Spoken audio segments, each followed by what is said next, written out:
Trent Dilfer. Yeah. Silent Hill TDS, what's up? Yeah, come on. I.O.W. Sports Network, late night edition. Let's go. Come on. We about to raise the bar. Wild card mark. Everybody grab a seat, cause you know we about to spark. Late night sports talk. Modelo Le Cigar. Man, you don't wanna start. Wild card mark. We about to raise the bar. Wild card mark. Everybody grab a seat, cause you know we about to spark. Late night sports talk. Modelo Le Cigar. Man, you don't wanna start. Wild card mark. Hey.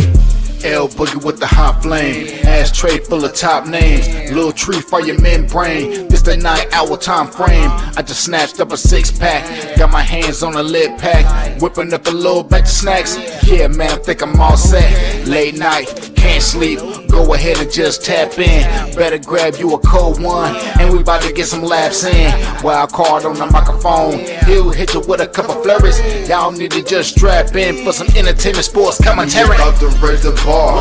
Wild card mark. Everybody grab a seat, cause you know we about to spark. Late night sports talk. Modelo Le Cigar. Man, you don't wanna start. Wild card mark. We about to raise the bar. Wild card mark. Yeah, what's good? What's good, people? What's good? Hey, your man Wildcard Mar here. Hey, it's Randy Rabbit here. It's Taco Tuesday here.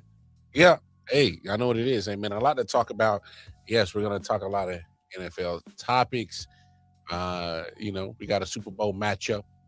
There's a 6-time Super Bowl winning head coach. Can't get his first ballot Hall of Fame. We'll talk about that. Obviously, the coaching carousel, they keep on spinning and spinning. We'll talk about that. But my man's feeling real dangerous, man. How you doing, Randy? What's good, bro? How you doing, man? I'm doing good. I was feeling out of pocket today, and so I thought I would start with some heat, start with some controversy.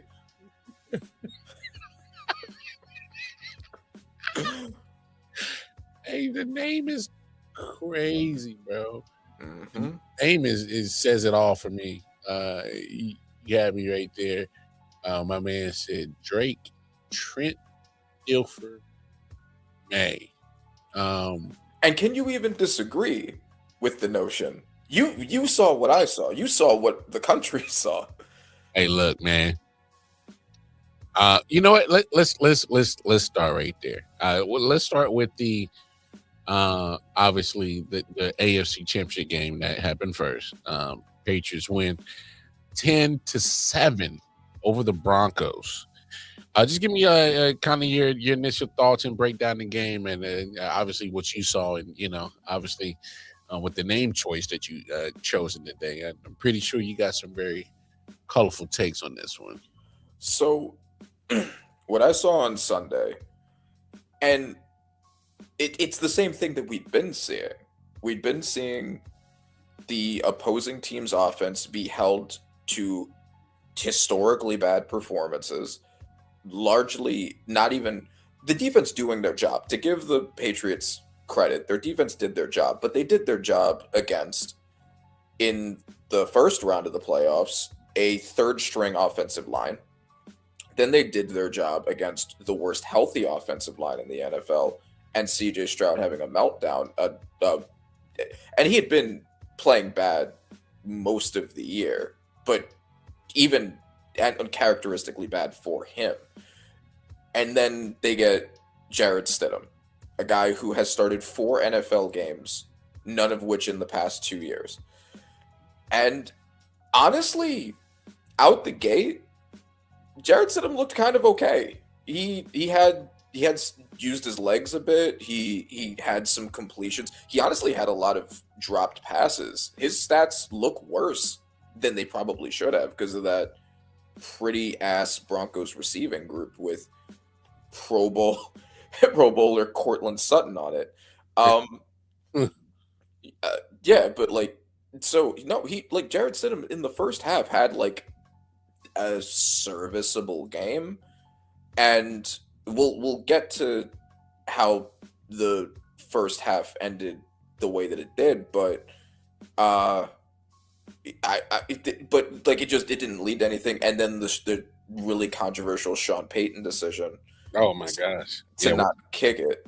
And what I'll say to that, because I've seen a lot of people shitting on it, and I think that's fair, especially considering the result. And I also, especially considering, look, you have a backup quarterback. It's going to be a defensive heavy game. All the Patriots games have been, all the Broncos games have been. Very defensive heavy game. I mean, I think anybody saw that coming. I mean, you'd be an idiot think it was going to be a high scoring game. Right, exactly. So, like, I can understand everybody being like, Sean, you should have just taken the points. And as it turned out, they should have. I don't necessarily hate the process of you're already there. It's 1 yard that you need.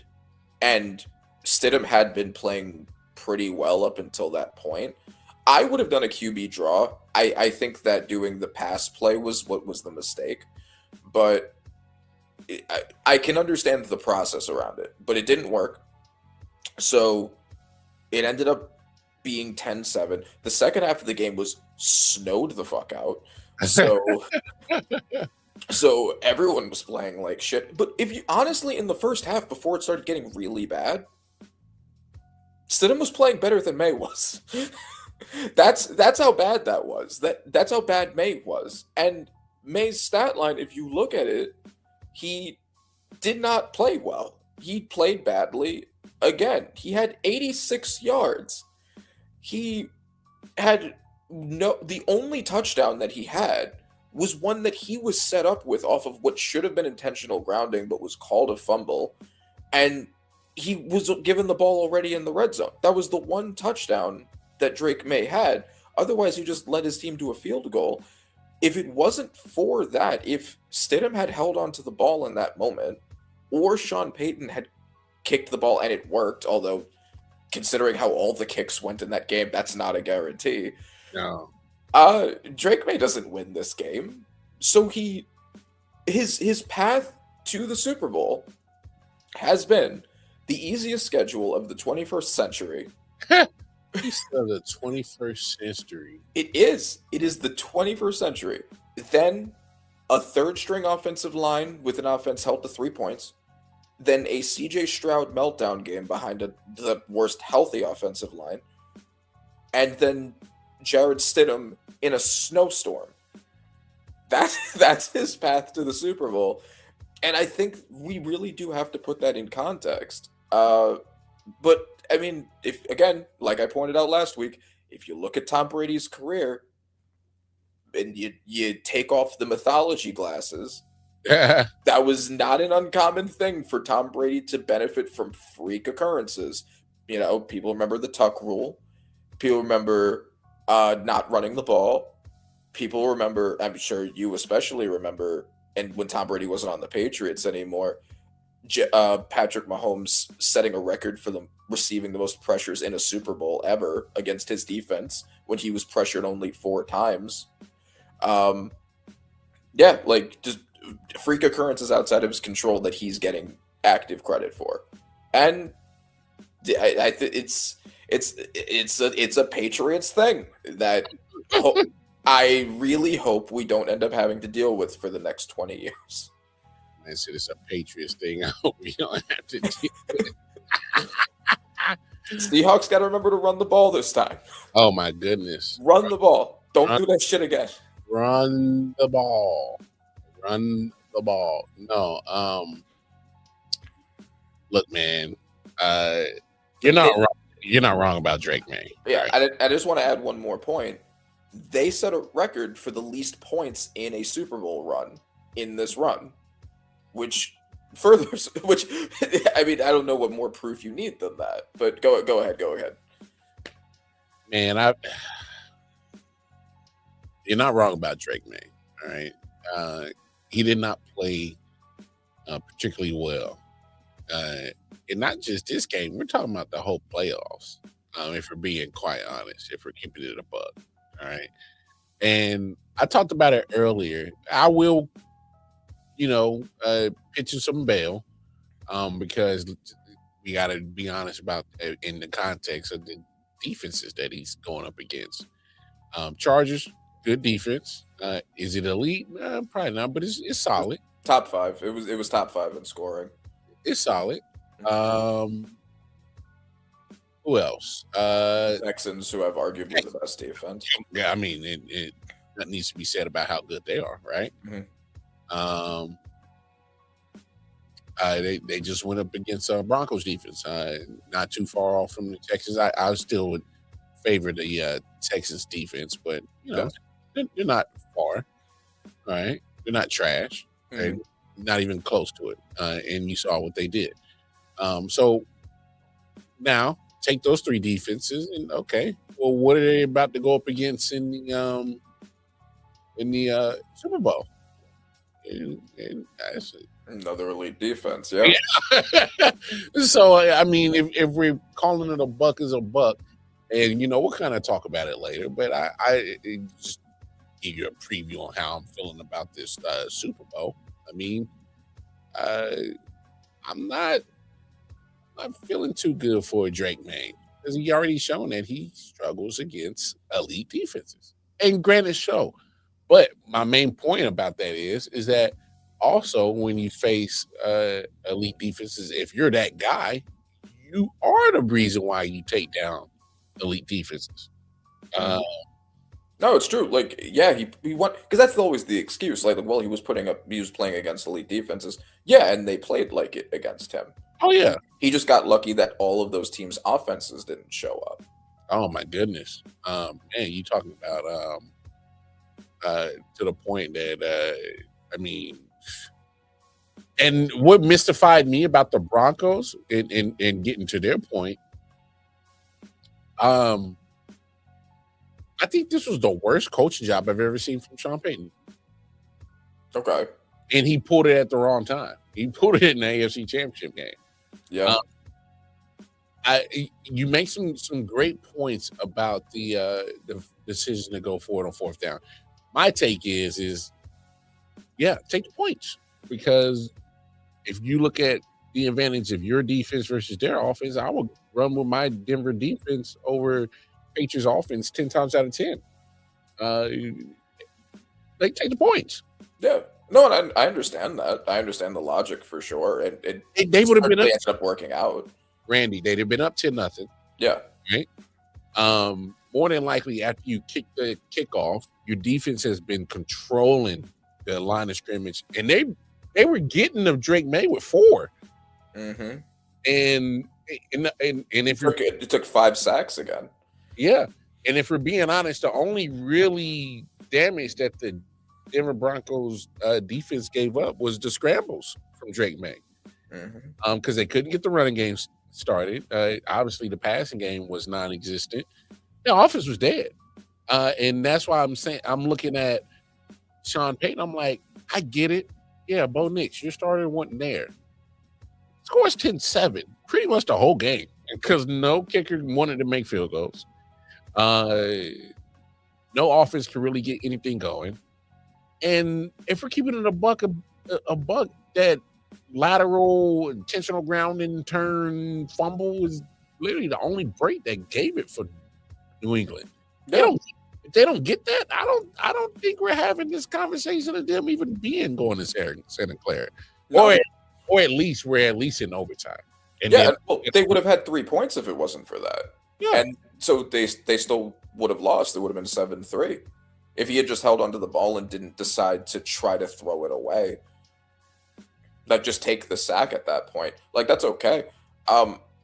Or throw it away better than he did. Like it was very obvious he was trying to throw it away. I don't know why they flipped it back to a fumble. Or just take the sack, because in this type of game, you're better off taking the sack instead of actually having a turnover. Mm-hmm. Like literally. Yep. Because that's how the game turned out to be.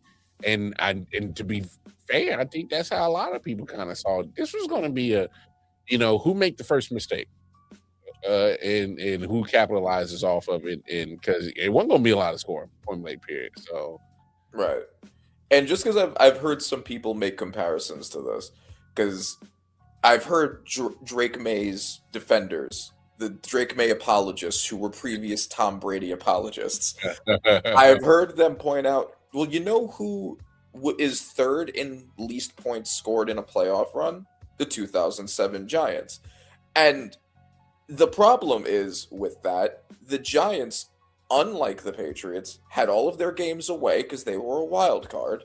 They had to go against Brett Favre's Packers. They had to go against the elite Buccaneers defense and the elite Ravens defense.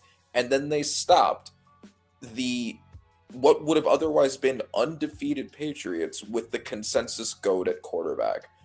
So the comparison, there really hasn't been anything quite like this Patriots run in that way, of just the absolutely insane lucky breaks. But we'll see where it goes in the Super Bowl, because the Seahawks should have both sides of the ball working, and that's been the thing that would differentiate them from everybody else the Patriots have gone against so far. Drake May's going to have to play out of his best football to win the Super Bowl. I'm just going to say that right now. Obviously, I just think the way that the Rams are coming in with this mojo, because that was I'm sorry, not the Rams, the Seahawks. That was a good Rams team that they just defeated for a third game. They've seen each other 3 times this season. All right, and it's hard to get 2 victories over the same opponent 3 times in one season. That's hard. Mm-hmm. So that was something that was dope to see.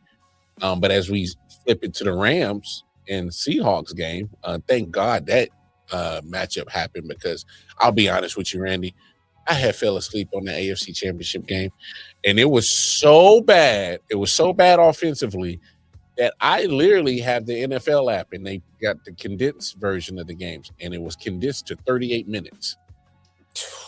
I fell asleep on that, and then I had to fuck around and watch it for like the 3rd time before I actually stayed up and watched the whole damn thing all the way through. This is a bad game.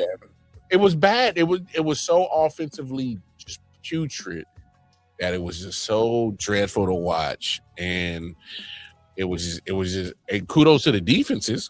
Sure, they showed up. If you love defense, this was your type of game. But if you were looking for some offensive explosion or excitement, this was not it for you. And also, before everyone points out, like, what do you expect Drake May to do? It's snowing. Like, that's not, that can't reflect how he plays. Well, first of all, he wasn't good in either of the other 2 playoff games. But also, second, do people think that snow only affects one person on the field? As if the defenses weren't also playing in the snow? Like, I don't understand that reasoning. Like, it's more defense heavy because it's snowing. Like, they're slipping on snow too. Like, everyone's playing worse, right? Like, it's an entirely even handicap. It's crazy, bro. I'm like, y'all do know that, and that's why for me, that's what really kind of bothered me with Sean Payton's game plan. Because like you said, he came out with Stidham and tried to make it seem like, oh, I'm not worried about Stidham. See, look, we're going to go straight down the field. And they did. But then he went away from opening up the playbook as if he said, I'm just going to open up the playbook to make people feel like I trust Drake or Jarrett Stidham. And then, after that, I'm gonna close this book up because I don't want no mistakes. I don't want to cost me the AFC Championship game. I thought he coached his way out of an AFC Championship crown, my opinion. But that's that game. Let's talk about the Rams Seahawks, because he said, what grade do you give Drake May from this playoff run? Oh, it was an F. If you're talking about all 3 games, he didn't play good. Yeah, I mean, if you want to give him a D just because he won, then I guess you could say that. But like, if you're just judging, would his play have worked against an even serviceable offense? No, he would have lost any of those 3 games if any of the opposing offenses just didn't melt down entirely. So I mean, D simply because he won, but that's not anything. And it's certainly not going to be enough for the Seahawks team. No. I mean, me personally, I thought he played pretty piss poor. And if he didn't have that, obviously defensive minded Mike Vrabel and very good defensive Patriots team, we're having a different conversation right now, Bucky. Right. And right now, and we did also have this conversation about Josh Allen and the way that the media seems to really protect him from criticism. We talked about that last week, that it's everyone else's fault but his, blah blah blah. I do remember from week 1 we talked about the quick pass to James Cook that he made a big play out of, and it was just like, that's all Josh Allen. And then every time they lose, it's like, oh, he doesn't have any help, all of that. Drake May gets very similar treatment. Drake, he can do no wrong, and if you criticize him for how he individually played, the response is always like, well, but he won. So they do really like to choose their favorites, and Drake May has absolutely become a favorite of theirs. Well, obviously I love a winner. All right, there's no problem with being a winner. But at some point in time, like, you got to put your weight up to, like, why did you win? Like, was it because of you, or was it because of in spite of you? At some point, you got to start. Your team victories have to be because of you.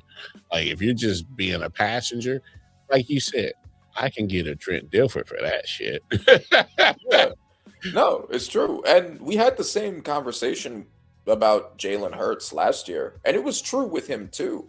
But I don't know if you notice, the narrative around Jalen Hurts has always been that he's just a passenger. But even though Drake May has been worse than Jalen Hurts was last year, and I certainly don't want to be a Jalen Hurts or an Eagles defender right now, but Drake May has been worse than Jalen Hurts was last year, while Jalen Hurts was taking those justified passenger narratives. Drake May hasn't been. Drake May hasn't been given that passenger narrative, even though it's true. Why is that? What's the difference there? I don't get it. I don't see it. I mean, I get it. Drake May wasn't a passenger in the regular season. If you want to say that's the reason why, then I can understand that. But he was far from a passenger in the regular season, because they were talking about putting this man in the MVP conversation. Yeah, and we'll talk about the awards in this show too. We'll talk about everything with that.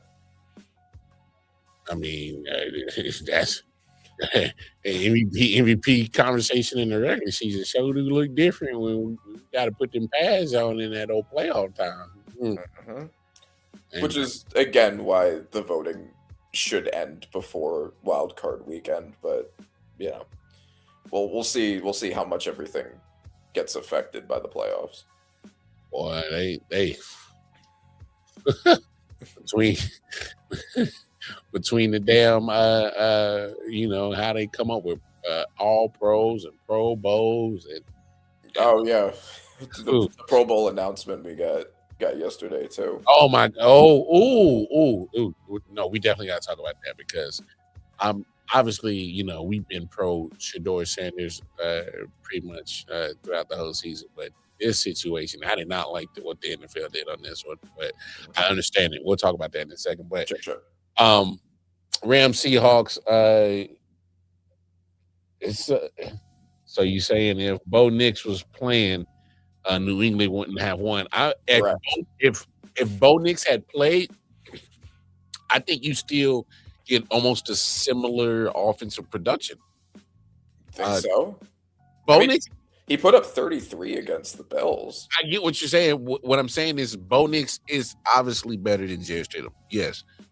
But I think Bo Nix still would have struggled against that Patriots defense in that weather. And I think Vrabel was still been good enough to come up with a game plan to slow Bo Nix down. I'm not saying that Stidham is better. No, I'm not saying that. So let me clean that up. All right, let me clean it up a little bit. Sure. I will say Bo Nix is obviously better than Stidham. He's the starter. He got drafted in the first round for a reason. Stidham's whatever, 4th, 5th, 6th. I don't give a damn what kind of round he is. He's so had 4 NFL games. Yeah. So I'm not.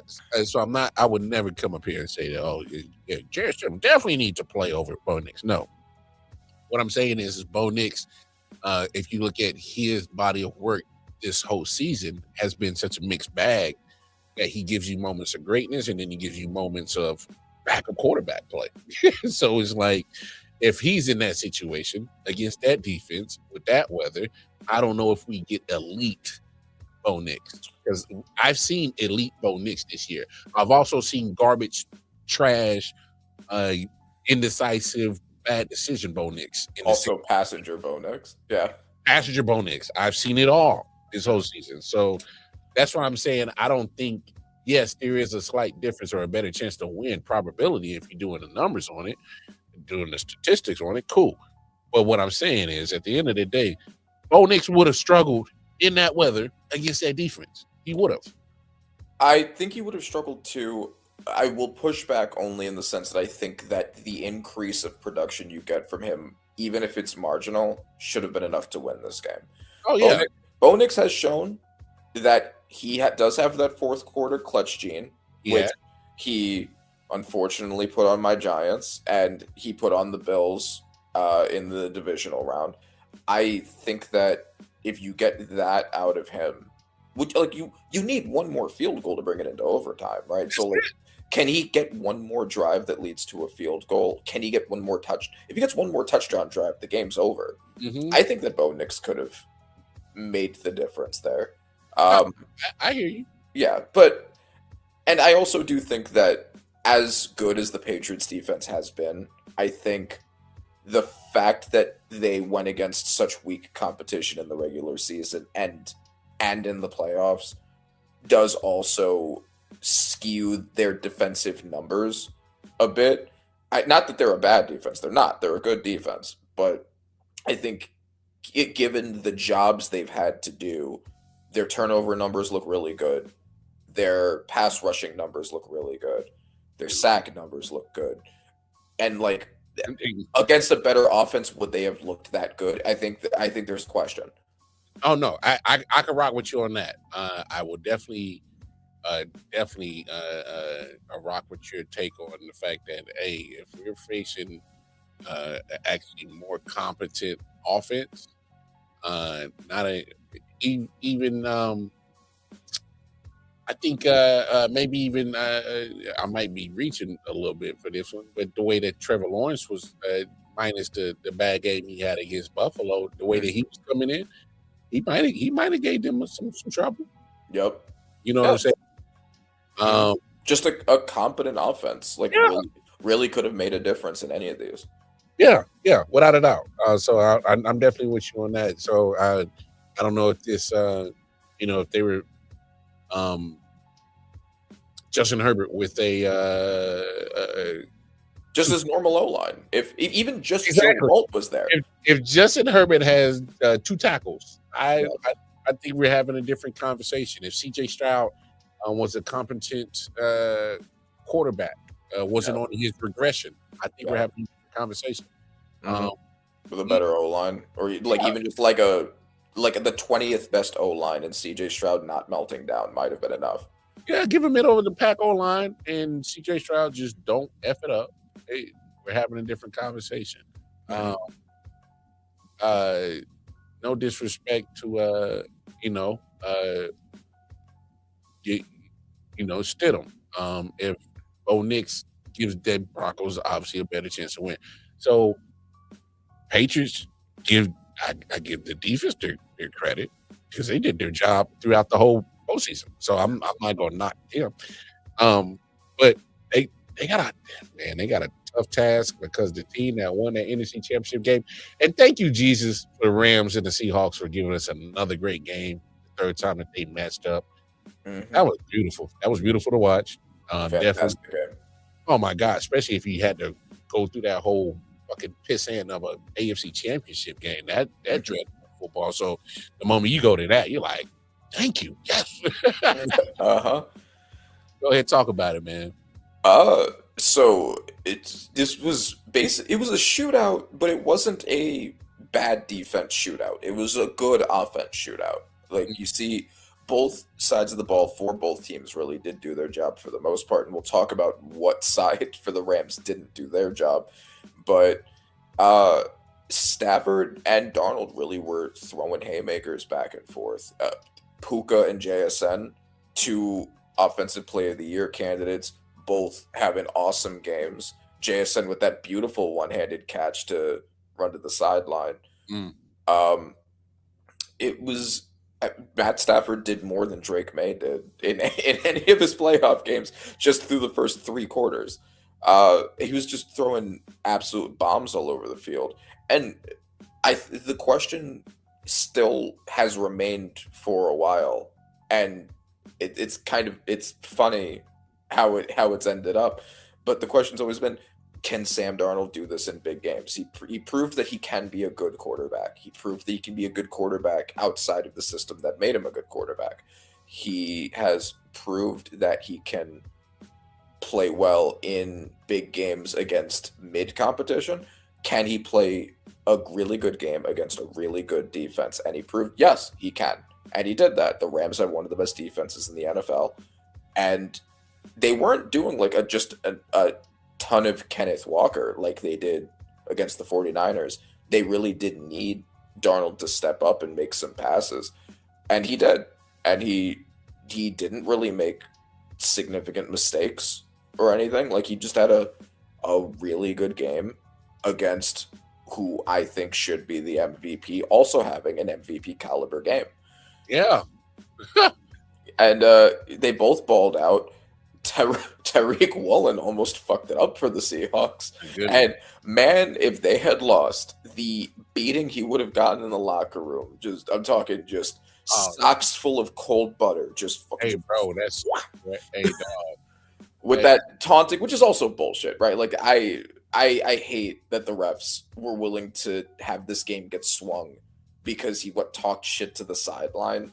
Like, this is football. Like, stop being bitches.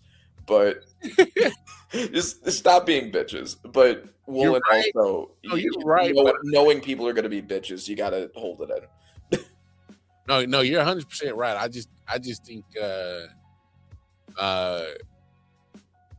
NFL is the acronym, not fun league.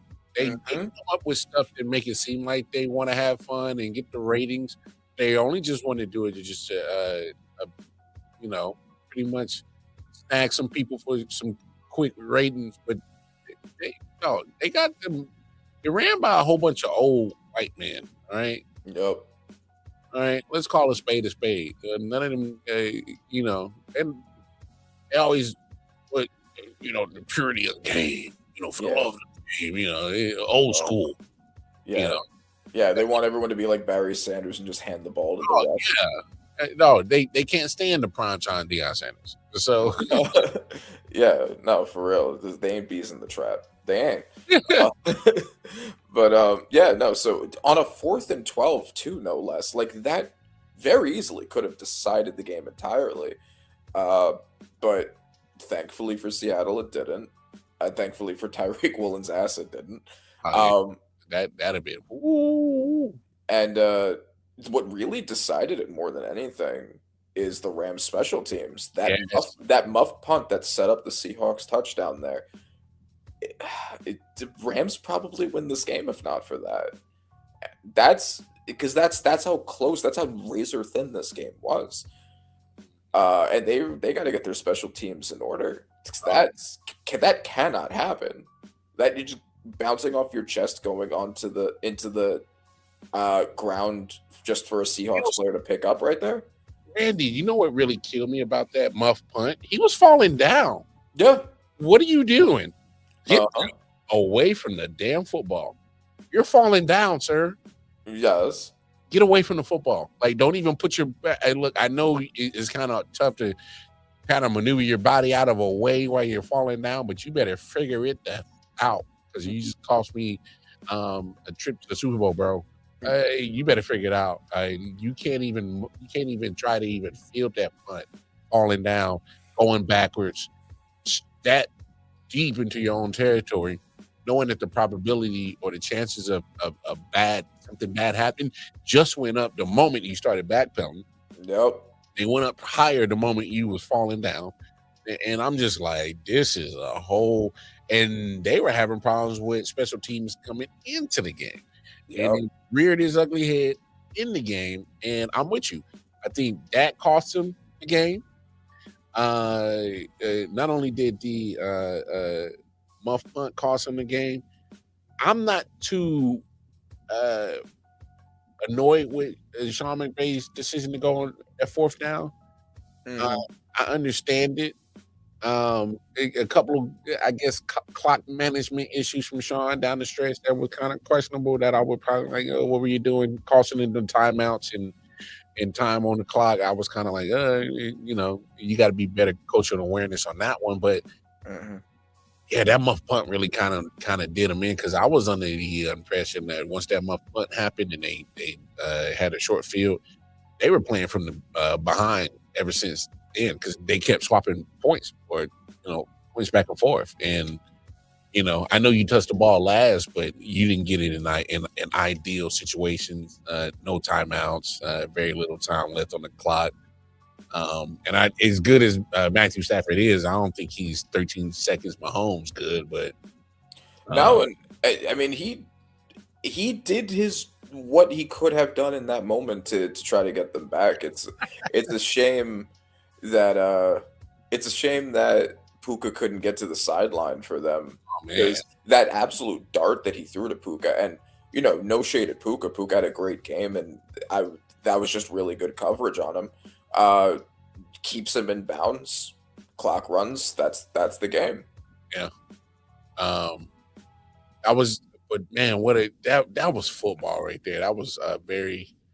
I don't want to say poetic, but it was beautiful to watch, especially if you just had to watch that damn, dreadful of a crap that AFC Championship game was. So that was refreshing to see, for sure, with the NFC Championship game. And I think you hit it right on the head, especially when it comes to Sam Darnold. He definitely answered the call of what we all been asking for him as football fans. It's oh man, yeah, it looks good. Last year with the double-digit wins, you did it again this year on the regular season. All right, but we just need that last, check mark from you, and that was it right there for me. Yeah, and as the former Seahawks quarterback said, they wrote him off, and he ain't wrote back. He wrote back. Now, normally I get it. You say, "Oh, well, yes, the job's not finished."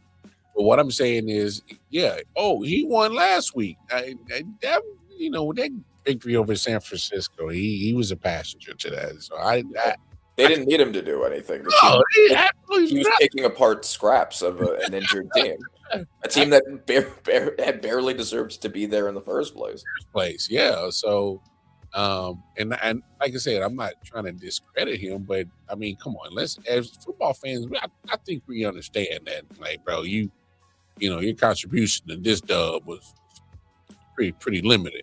Yeah, right. And like the regular season was a fairly mixed bag because he started off the season about as good as anybody in the NFL at a 70-something completion percentage, and then he had a couple of weird meltdown games where he would just throw like 3 or 4 turnovers in the game. Yeah, the came back. You were like, "Yo, what the?" And then the end of the season, he got his shit back together, and then he had that game in overtime against the Rams where he proved that he could beat the Rams and he could be the reason why they won, and he was. And then so like he's had like a bit of a mixed bag, but mostly good this season. And everyone's talking about it because it is incredibly funny. Of the 2018 quarterback class, Guess who's the first quarterback to make a Super Bowl? I'm gonna be him. Who would have thought? MVP Josh Allen, 2-time MVP Lamar Jackson, first overall pick Baker Mayfield. Sam Darnold is the first one. And granted, he didn't have to deal with playoff Mahomes Chiefs like the Bills and Ravens did, but also this Rams team was like the best team in the NFL, and they beat them. It was the most well-rounded team with the MVP frontrunner, and they beat them. So it's not like they got to sidestep the serious competition. They went through it and they got there. Oh yeah, without a doubt. And that's what really got me was the fact that Sam Darnold literally, like you said, defeated a Rams team, like you said, with probably the MVP in Matthew Stafford. I mean, me personally, I would give him the MVP. Yeah. And he had a great game.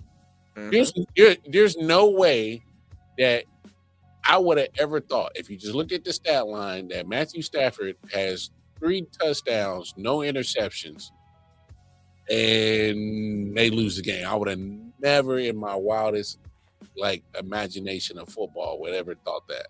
Yeah, it's because he doesn't have the benefit of wearing a Patriots jersey. He could have a game like that and lose, and then Drake May could put up a total of 154 yards and win in the snowstorm. That's that New England Satan magic right there. Hey, that New England Satan magic is absolutely crazy, bro. It's a shame. No, it is. It's a shame, but it's Matt Stafford had to play against real teams, so that's where that leads him. I hope. I haven't heard any rumors, but I hope this is not it for Matthew Stafford. I don't think it will be, because he had a great season. That's more than likely going to end in MVP. His team was right there. They were right there. I know they had a couple of goof that they let up towards the end of the regular season, but like the Atlanta game for me comes to mind. Like, that was a goofy ass loss. Like, what the hell was that? Right, the Panthers game too. Yes, the Panthers game. But still one of the better defenses that you probably had out there. By far his best season. Yeah, his best season. Yeah, and he won a Super Bowl, and this is his best season individually. Yeah, he don't get a lot of defenses in his career. So that's why I'm more like, damn, man, my man threw 4 touchdowns and still things still didn't go his way. But yeah, man, kudos to the Seahawks, NFC champions, did the damn thing. With all that being said, man, he said now we got to hear Cardi B in the damn Super Bowl. That annoying whatever that shit sound. Just kind of give me your initial thoughts. Matchup wise, Rams. So I don't know why I keep saying Rams. Seahawks and Patriots. So the Seahawks should be the better team on both sides of the ball based off of what we've seen. It should be in a normal world. This would be a Seahawks win, and a fairly comfortable one at that. He said in a normal world. In a normal world, in the next 2 weeks, if we find out that tsunami hit Seattle and took out the Seattle defense or something like that, then maybe I'll reassess. But as of now, the Seahawks have a better offense and a better defense. They have what might be the best defense in the NFL. I mean, it's certainly top 3. And while on paper, May is the better quarterback because he's the one that's in the MVP conversations and all that. Sam Darnold's stat line didn't look that different from May's, right? Like they both had like a sub 70 completion percentage, which was like a big thing for Drake May. Darnold had more turnovers because of those like individual meltdown games, but May led the league in sacks by far. So, but did he lead the league in sacks? He had an insane amount of sacks. I don't remember if it was the lead, but I think it was.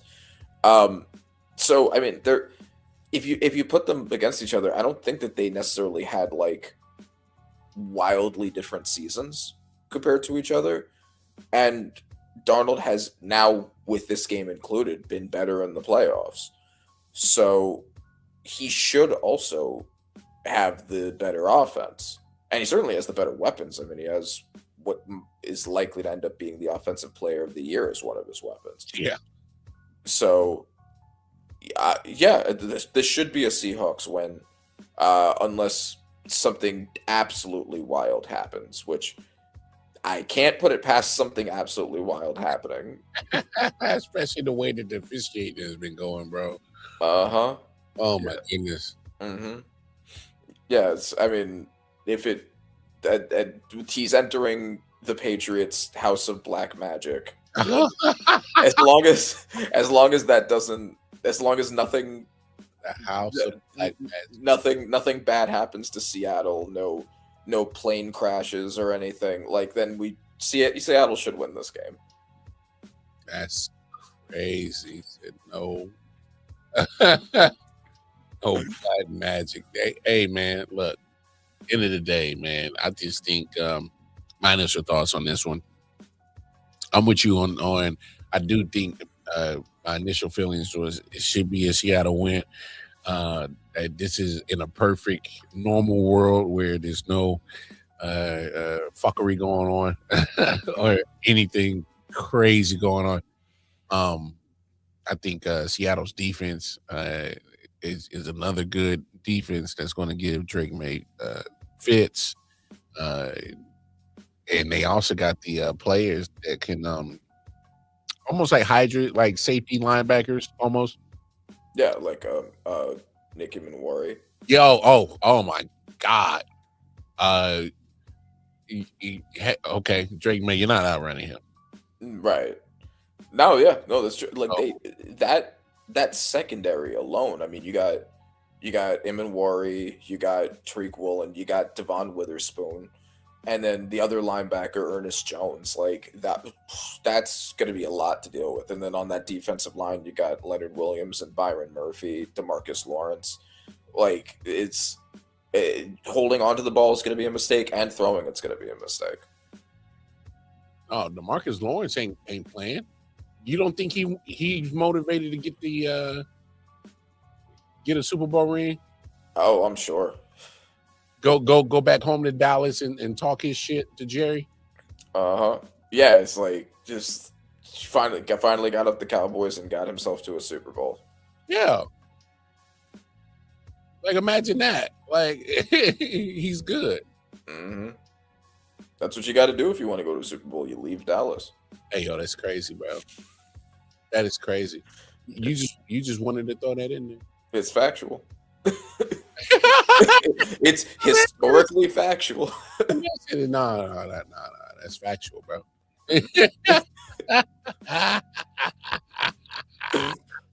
You just wanted to throw that in there, bro.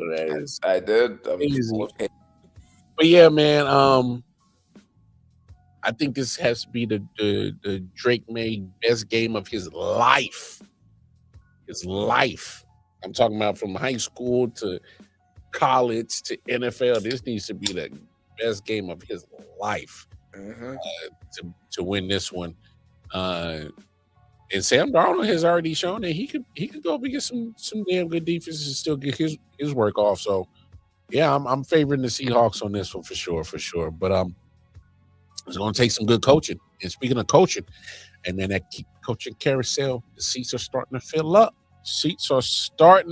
up.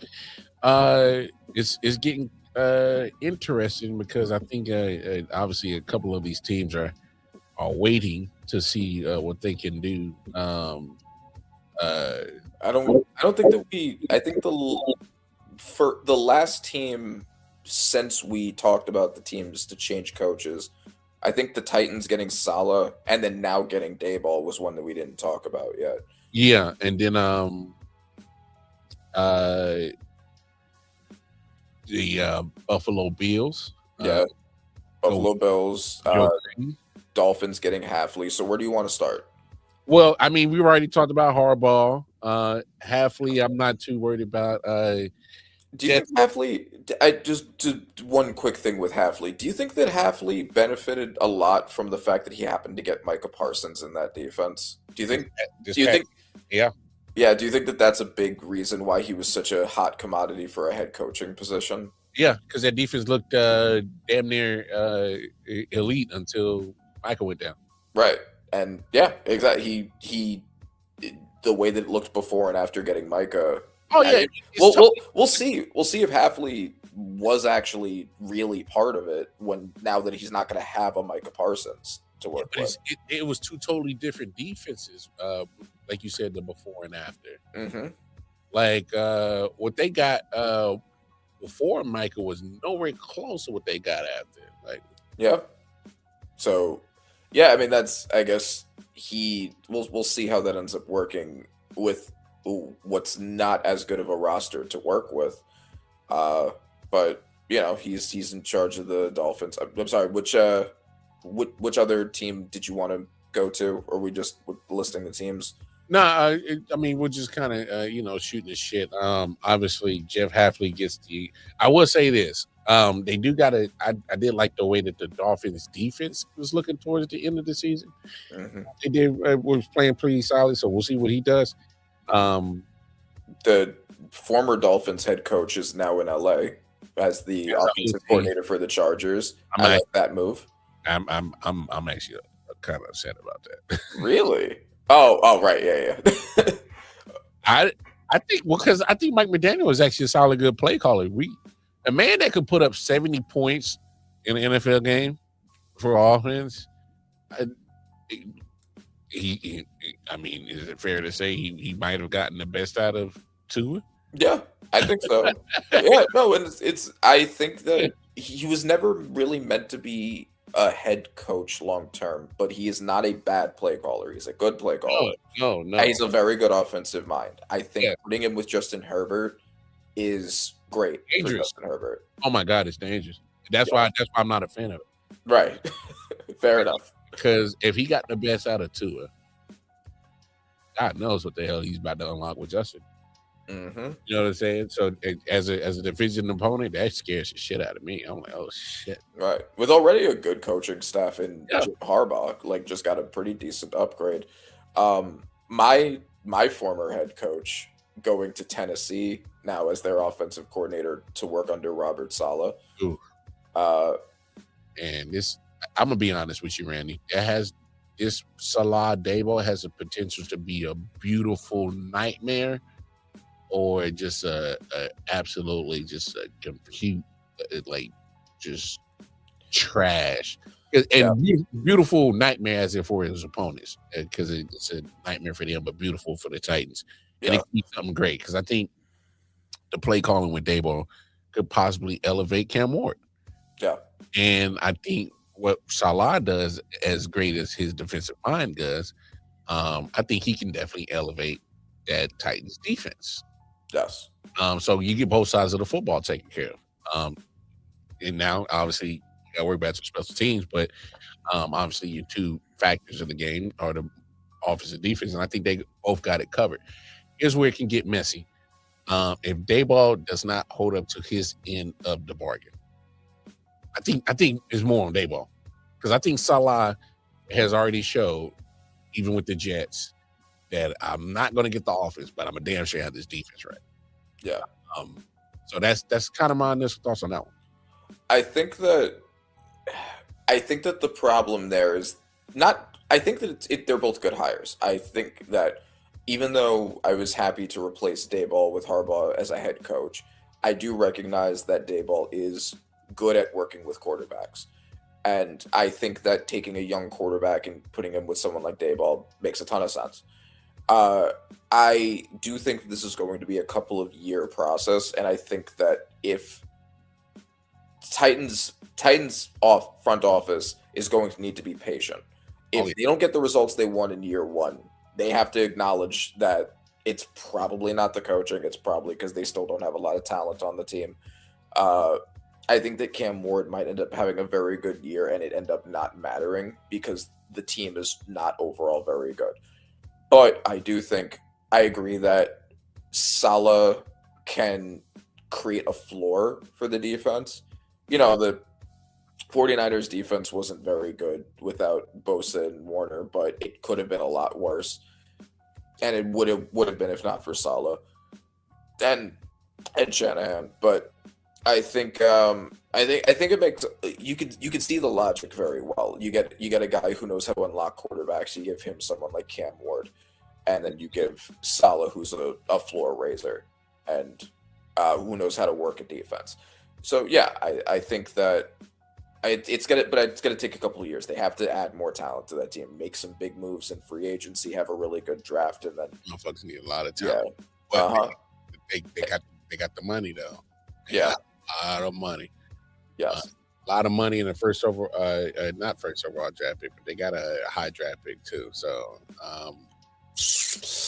yeah, Titans they can easily turn their direction around in 2 years if they play it right. Yeah, and so they went that way. Jesse Minter for the Ravens, replacing John Harbaugh, my new hero. How do you feel about the Jesse Minter? He fits here for the Ravens. Because if I'm correct, I think Jesse Minter actually had time with Baltimore before. He did, yeah. He fits their mode.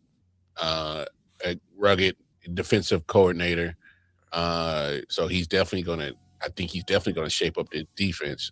He's gonna get the best out of him because he did well in LA with that defense. And so if you're just looking at the names that's studs that are on that defensive side, you got something. But I will say this: they don't get Matabike back. None of it matters. None of it.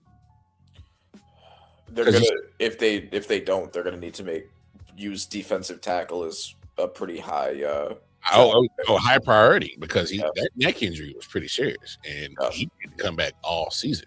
And you saw what had happened with that defense with Matabike gone. I would say almost the equivalent of Ed Oliver when he was out with the Buffalo Bills. Mm-hmm.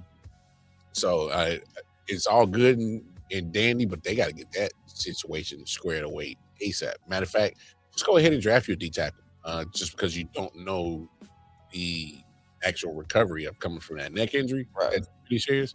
And then if Matabike comes back, then you have a good interior between the two of them, whoever you end up drafting. Mm-hmm. Yeah, okay. So I like that. It's not like an experienced locked in clear head coach, so we'll see how it ends up working out. The other team that's kind of always in that parallel with the Ravens, the Bills, fired Sean McDermott, elevated Joe Brady. What do you think of that? That was damn. I think that was the only I just stepped out here now. I didn't say what I said about Keon Coleman. I didn't fire the coach. The pickings are slim right now for coach. You're about to go into a new stadium, and you're going in there with Joe fucking Brady. Yeah, it's one of the because we can point to other ones. Even if I disagree with them, I can understand the logic behind taking coaches in certain cases. I do not understand what they're doing with this. And this kind of goes to the nothing can ever be Josh Allen's fault problem. Josh Allen's responsible for everything good, not for anything bad type situation. Mm-hmm. Sean McDermott gets fired because they don't make the Super Bowl. They don't make the Super Bowl because their quarterback has a bunch of turnovers. 4 turnovers, 3 of which were his fault. Not a coaching problem. They then elevate the offensive coordinator to head coach. And it's like, do you expect him to be a better head coach than Sean McDermott? He was working under Sean McDermott this whole time. Like, he might be a comparable head coach, but that's like best case scenario. And I don't really see what you're accomplishing if you're not bringing in, like, this is the kind of situation I think that if you're going to take in a new head coach, you have to take a swing for someone like a Harbaugh or maybe a Tomlin if he was to coach. If you're not going to do that, then just keep McDermott. You know what? To be fair, Randy, I think the owner had an idea that, all right, I'm gonna probably get rid of McDermott, but to their own detriment, they were so deep into the playoff run, divisional round. Harbaugh's already off the board. I think they would have. I think they would have took a swing at Harbaugh if he was available. Yeah, because why not? Because here's my thing. As much as I've always been on the Sean McDermott, I've been on the Sean McDermott. He got to go the last 2-3 years just because I felt he hit a ceiling and just wasn't never going to break through, right? But the only problem is when you got a coach that has brought you some success, and the amount of success he brought to Buffalo that they ain't seen in a minute, probably never seen. He might be the all-time winningest coach if I'm correct. You gotta hire somebody at his level or above it. Exactly. Yeah. And they went down, in my opinion. I think this is a downgrade. This is when. As much as I was banging the drum of, get rid of McDermott because he's keeps hitting the glass ceiling, you might, because of the timing of when you fired him, you might have been better off to keep him because the pickings was going to be slim. Because look at the Steelers. Now you stuck with Mike McCarthy. That's your option. Like, what was Mike McCarthy going to elevate in Buffalo? Nothing. So if that was your best case to replace McDermott, like you said, you were probably better off keeping McDermott, because you can't. If I'm a season ticket holder, you can't sell me on Joe Brady. I get the familiarity with him and Josh Allen, but what is he going to have to fix the defensive side? Because that's if we're really keeping up, I think that's what also got McDermott fired, because he was a defensive coordinator or defensive minded coach. And his defense is always shit to bed in the playoffs. So it's like you got to find something that's going to fix what your main problem was. And I get this one was on Josh. All right, that one. This one was. This one was. This one for sure was on Josh. All right, and it's tough for him to go out. For all the other times, it's been because of his defenses, and he's supposed to be the defensive coach. He never gets fired, but the first one time, it's Josh's. They get him up out of there. Right. So and this is why I think that teams need to ignore the media sometimes. And I don't think there always needs to be a sacrificial lamb if your team doesn't win the championship. I think that it's important to look at process and look at why you lost and address the actual problem of why you lost. In this case, it's because Josh Allen had a bunch of turnovers. And do you remember in week 1 of the season against the Ravens when Josh Allen threw that little, I think 5 or 10 yard pass to James Cook? Yeah. James Cook made it a huge play, and then the commentators were like, that's all Josh Allen, right? Like that. Holland's work. That was the first time I really recognized that there was a serious problem with the way that everyone treats Josh Allen, because that was so obviously egregious. And even if you just don't look at it of the lens of coming into the season, they already egregious with that shit, bro. Yeah. If you can even if you don't want to look at it through the lens of James Cook essentially doing all the work and then his quarterback not getting all the credit, the Lamar Jackson comparisons, who always gets shit when he loses and Allen doesn't. Even if you don't want to look at it through that kind of lens, it's just objectively bad in terms of how you make adjustments for your team. In this case, yeah, they definitely do need a receiver. Keon Coleman didn't work. I think it's crazy that ownership was we didn't want Keon Coleman. while he's still on the team. That was funny as hell. That's a bad man. Yeah, but like you got to keep throwing darts at that board. But it's not like other than wide receiver. What is Josh Allen missing? He had the league leader in rushing yards. He has one of the best O lines consistently, and he has one of the best tight end groups. Like, he needs a defense. I'm being honest. He needs a defense, and yes, the defense had its issues, but like it was also, and this number might be skewed by how bad of a rushing defense they were. They were also one of the best pass defenses in the NFL. They were the best at one point. That might be skewed by the fact that teams were running the ball against them so much, so that the passing yardage looks better. But in this specific case, it was Josh Allen. It was they do need to fix the receiver issues. They do need to fix the run defense. That's all true. But also they need to control Josh Allen and keep him away from his worst instincts. Yeah. Hey, you don't need to be Superman. Don't try to make plays every time. And he has to clean up those bonehead fumbles like the one he had before halftime. That was stupid. That was stupid. So that's him. So yeah, you gotta coach that out. But I got a problem. Why the fuck we gotta coach that out of a guy that's won an MVP? How? Why are we still coaching these easy fundamentals? And you're about to be 30 years old. You've been a starter your whole life in the NFL. You had all these playoff runs, and we still got to tell you to protect the damn football. No, sir, and that's always been the thing with Josh Allen. Is he's like I made the comparison last week. He's a lot like Brett Favre in that he's super boom or bust. And when they brought him in as a raw prospect.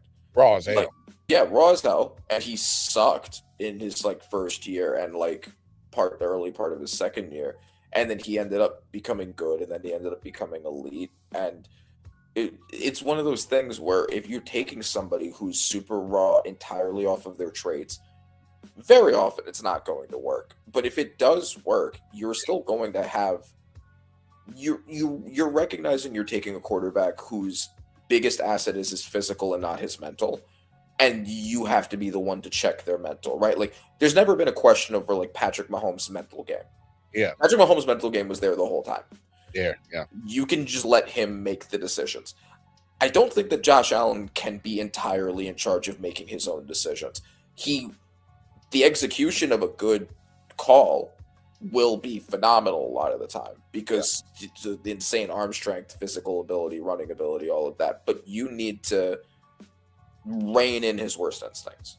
And that is why when they lean on James Cook more, they tend to be better because it allows Josh Allen to be Superman when necessary, but not when not necessary. Yeah. That's the biggest thing with Buffalo. But there's 3 jobs that are still open: Browns, Raiders, and the Cardinals. And nobody wants that Browns. Nobody wants that. I can't blame them. Why? Why would you want that? Why would you want that job? Like this cursed ass franchise. Not only some of the curses is their own doing. So that's why, as my coach, I'm like, I don't know if I even want to be involved with y'all because y'all gonna make some boneheaded decisions, overrule me, and do what y'all feel is best. But y'all hired me to coach some football, but I ain't gonna let me do it. So at least let me get my personnel I want. So I just think that Brown's job is not desirable at all. I don't care how good Myles Garrett is. He's only one player. Right. Like, the defense is good, but if the offense is going to be like this and you don't necessarily have a way to fix it, then, with so much money allocated to your quarterback position, you still got not a clear-cut quarterback, even though, I would lean towards Shador, but... Yeah.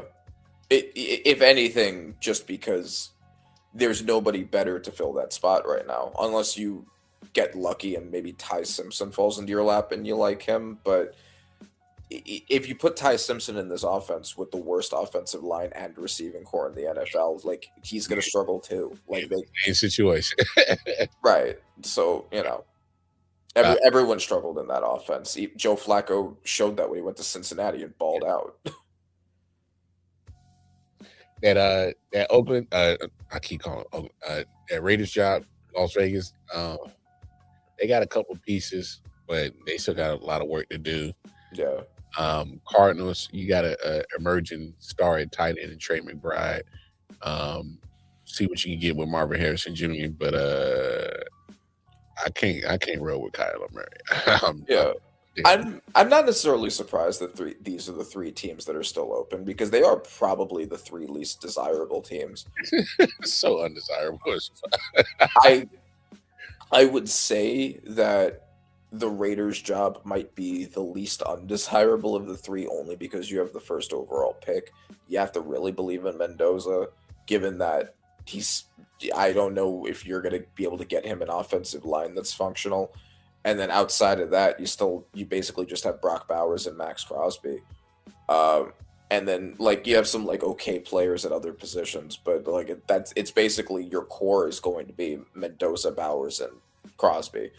And you're going to be in what might be the most competitive division in the NFL next year with that as what you have to work with. Yeah. So I'm not surprised, but who do you think these teams are going to be shooting for? Who's Chris Shula is left. Clint Kubiak. Yeah, we'll see. I think they're definitely going to probably see some of these jobs get filled after the Super Bowl because they're going to poach the shit out of Seattle. Yeah. They're not going to be able to poach New England. One, because I think Josh McDaniels has kind of ran that coaching tree dry. Yeah, I don't think anyone's looking at him and be like, that's head coaching material right there. Like he's in the job he's supposed to be in. Yeah, and that's as far as it's going to go for him. And how Robert Kraft is looking, how the Patriots are looking. I don't think he'll probably give some of those guys a quick little raise to get them to stay. So I don't see the Patriots. They like consistency. They like continuity. That's what got them that dynasty the first time. So I think they're going to do all in their power to keep their staff, but they're about to poach the shit out of Seattle staff. So, so yeah, make some of those guys get filled up there. We should see Kubiak with one of those three jobs, probably. Oh yeah.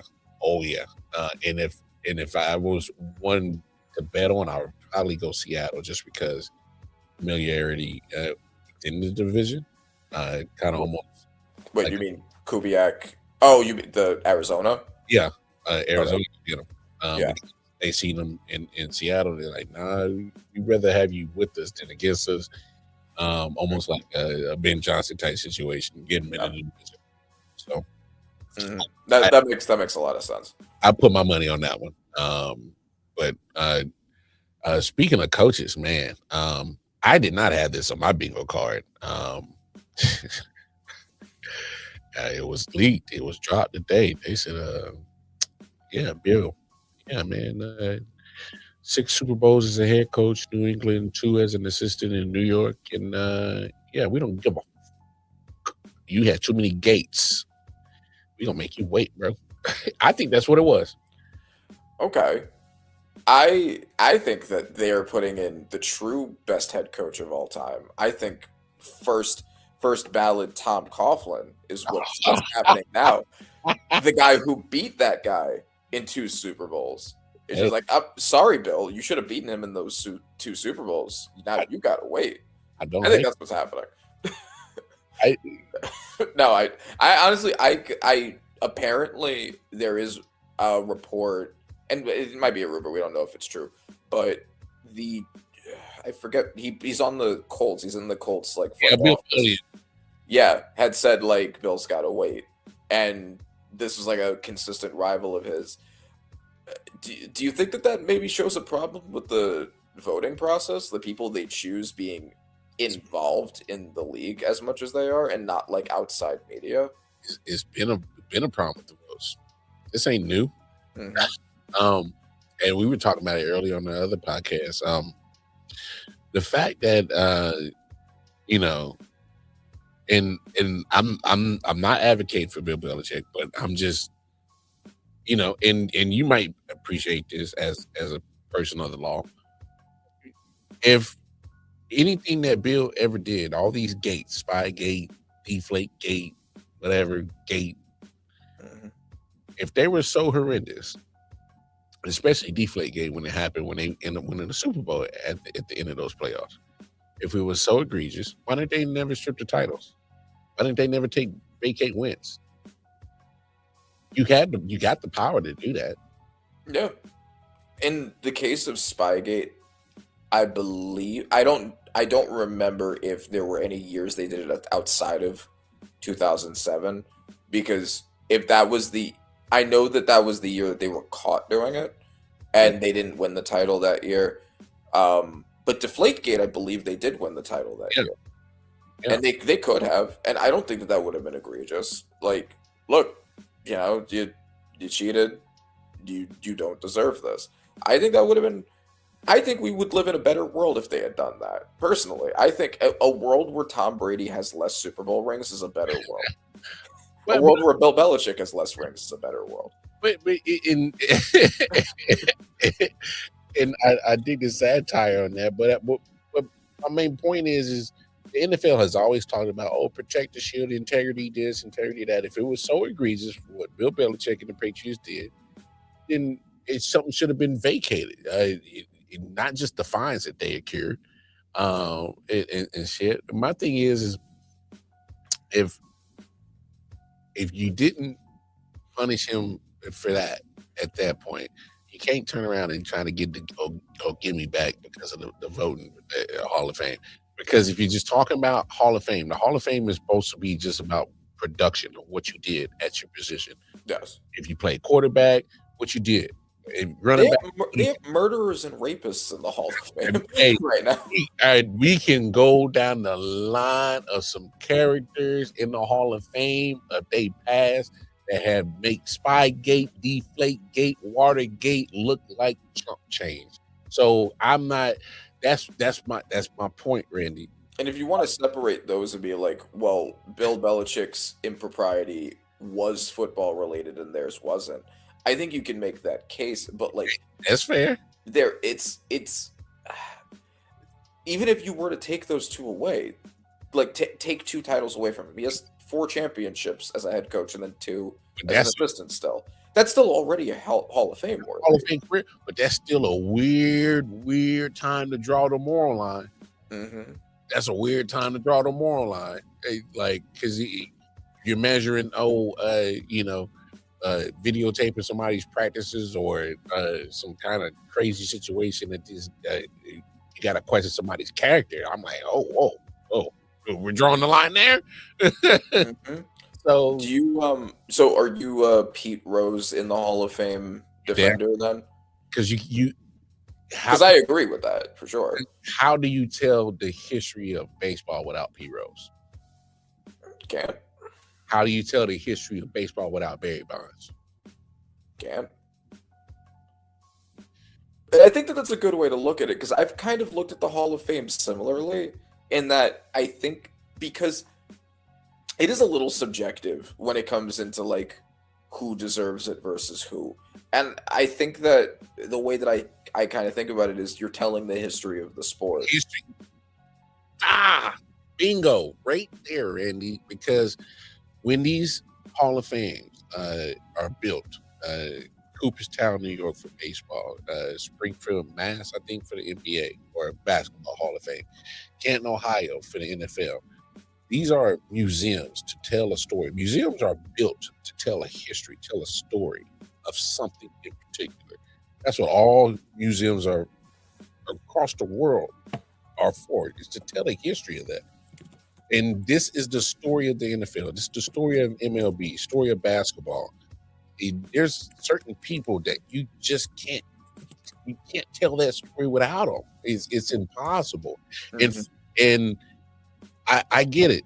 Belichick he's not a favorable guy. A lot of people is going to question him character-wise, whatever. I get it. But if you're talking about the story of football, And when it comes to coaching, you're hard pressed to put too many names above Bill Belichick.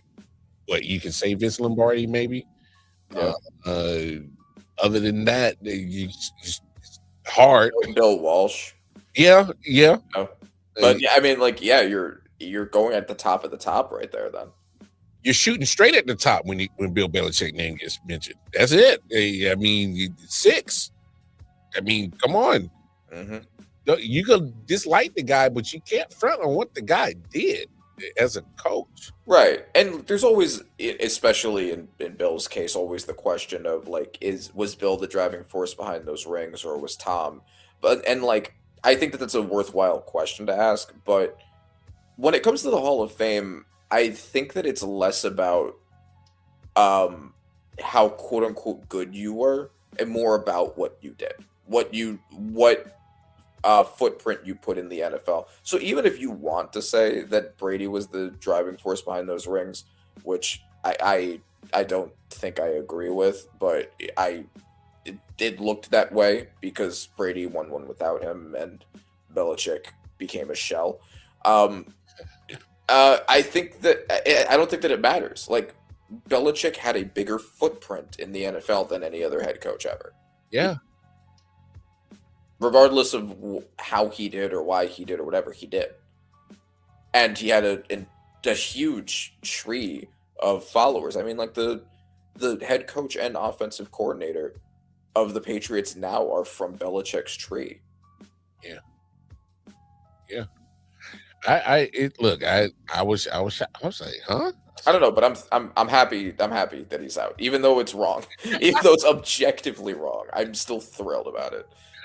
Nah, no doubt. Hey, who do you think is? So who do you think is going to get in now? I mean, I still think Breeze and Fitzgerald are locks. Belichick was my third lock, and that's not happening now. But because I remember when we had that conversation, I was like, Belichick's a lock. Like, come on. Uh-huh. And now that's off the board, that's kind of crazy now. And this is another reason why, and excuse my Giants bias a bit, because I was able to be objective with Belichick and say he should have been, and even though I'm glad he's not. You can't still tell the story of the NFL without Eli Manning. Now, Eli's getting in. It's up to the voters, and here's the thing about the voting. Because I know they got executives and VPs and journalists and writers who've been covering the sport for a long time, and they do some voting. And look, in no disrespect to none of those individuals, I just feel like it's like when I hear conversations of, like, even when Deion Sanders goes, when they do the Hall of Fame luncheons, and you look at around in the room, he's like, I played against you. How are you in here in the Hall of Fame? I just think that, like, the actual individuals who are in the Hall of Fame, who are players and coaches, who have either played or coached or against these individuals, they should be the ones that should be casting these votes. Yeah. That's just my opinion. Because it's like, if I competed against you, whether coaching or played against you, I know what you're about. I know if you're a dog or not. I know you're Hall of Fame caliber. Because if we're being honest, the Hall of Fame caliber should be elite, should be exclusive, very exclusive. Because it's like you said, it's about telling the story of your sport. And, Cliff Notes don't tell the stories. No, it's true. And I mean, that's, to me, always been the biggest difference between, like, regardless of what anyone wants to say about, like, stats or whatever, like, the reality is you can't tell the truth. You can't tell the story of the NFL without Eli Manning. You absolutely can tell the story of the NFL without Phillip Rivers. And there's not even, like, a shot, but, like, it's just, I think people think about the Hall of Fame in the wrong way a lot of the times, because they'll be like, oh, but, like, was he actually that good? Well, he was that impactful. He was about as impactful as almost any quarterback ever. Even if he didn't have an MVP or, like, all of these things, or, it didn't have the best efficiency stats or whatever. Like, so few players had the impact on the NFL that he did. And like that's kind of the line in a lot of cases. Hey, I put it to you like this, and some people might not like what I'm about to say. 2 playoff runs that Eli did that end up in Super Bowls are Hall of Fame worthy, whether they like it or not. Stats regardless, they don't care, because what's working in his favor is those 2 playoff runs in his last name, so he's getting in. It's just whether he's first ballot or not, and also almost to a sense of not necessarily stats, but impact. Julian Edelman at some point is going to get in because what he's done playoff wise. Yeah. And that's a good point, right? Because like I think there are a lot of receivers that are better than Julian Edelman that aren't going to be Hall of Fame. Absolutely. But the runs that he was putting together with Tom for those 3 Super Bowls, he was doing some crazy work in those playoffs and numbers. Mm-hmm. I mean, same thing. Gronk's going to get in off his impact, and he's going to almost have like the Terrell Davis effect, where such an impact in a short amount of time because of injury. So right, you have your Terrell Davises, you have Gale Sayers, and you have Earl Campbell, like these players that didn't play for long but had big impacts. So if those guys are going to be in, then your criteria has to be like at least to some degree consistent. That Patriots franchise is going to put in more Hall of Famers than expected. Yeah, and it's going to be entirely because they won. Even though the players that were on the team, there were a lot of players individually that wouldn't have won in other franchises. Absolutely not. Yeah. Absolutely not. Mm-hmm. Hey, Willie McGinnis is already in. Yep. Vinatieri is going to get in, and there are not a lot of kickers that are in the Hall of Fame, but he's got to get in. Even Steven Gostkowski is going to get in probably too, because he was fairly accurate in cuts. I'm just making y'all aware, football fans, is going to happen. It's going to happen. Okay. We talked when we had this conversation last time about who we thought from the class should get in. If we're agreeing with Breeze, Fitz, and Manning, then I mean Suggs is still waiting, and there's a good chance he gets in. I think they make Suggs wait. You think they're gonna make him wait again? I mean, I could see it. It's a lot of competition for that other spot. Witten, I think might end up being. I think if now that Belichick's not getting it, I think Witten might grab that spot. Because if you look at Witten's stats, as at the tight end position, definitely Hall of Fame career worthy. Yeah. Most receptions ever by a tight end, and he's like 2 or 3 in every other tight end category.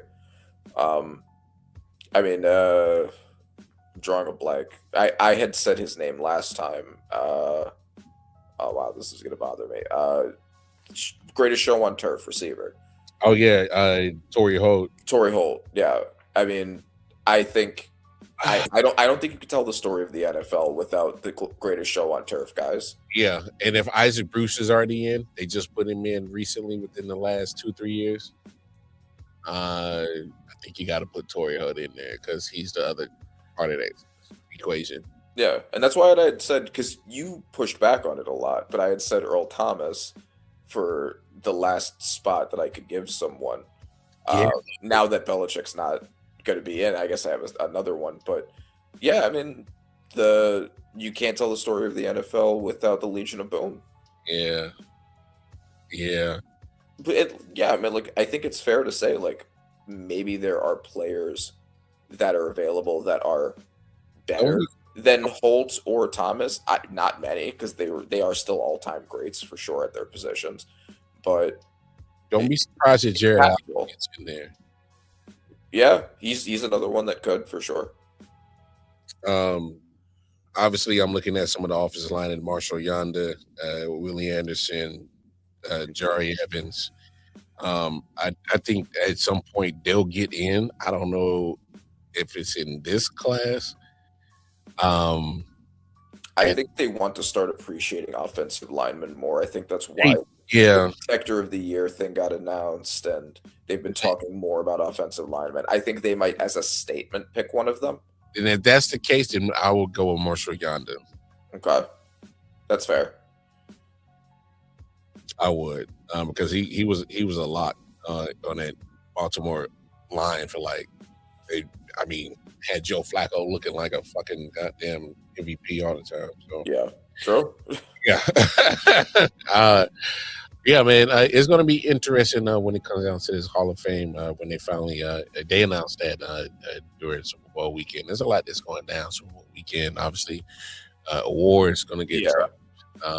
And I think let's talk about the awards, and then that could be how we close the show. Unless you have anything else you want to talk about. Real quick. Yeah, sure. NFL, why did y'all do that with Shador? I'm so irritated with that. I get you want the viewership, and with Shador there comes viewership naturally, I think. But not like this, because now you're making a mockery of the Pro Bowl. I mean, and don't get me wrong, I think it's already been mocked enough and hasn't been important for a while. But this was like blatant, like total disrespect to the Pro Bowl, and I hate that you put Shador in this spot, because like to the players, the Pro Bowl still kind of means something because it looks good on your resume, and it definitely looks good on your resume when it comes to negotiating contracts.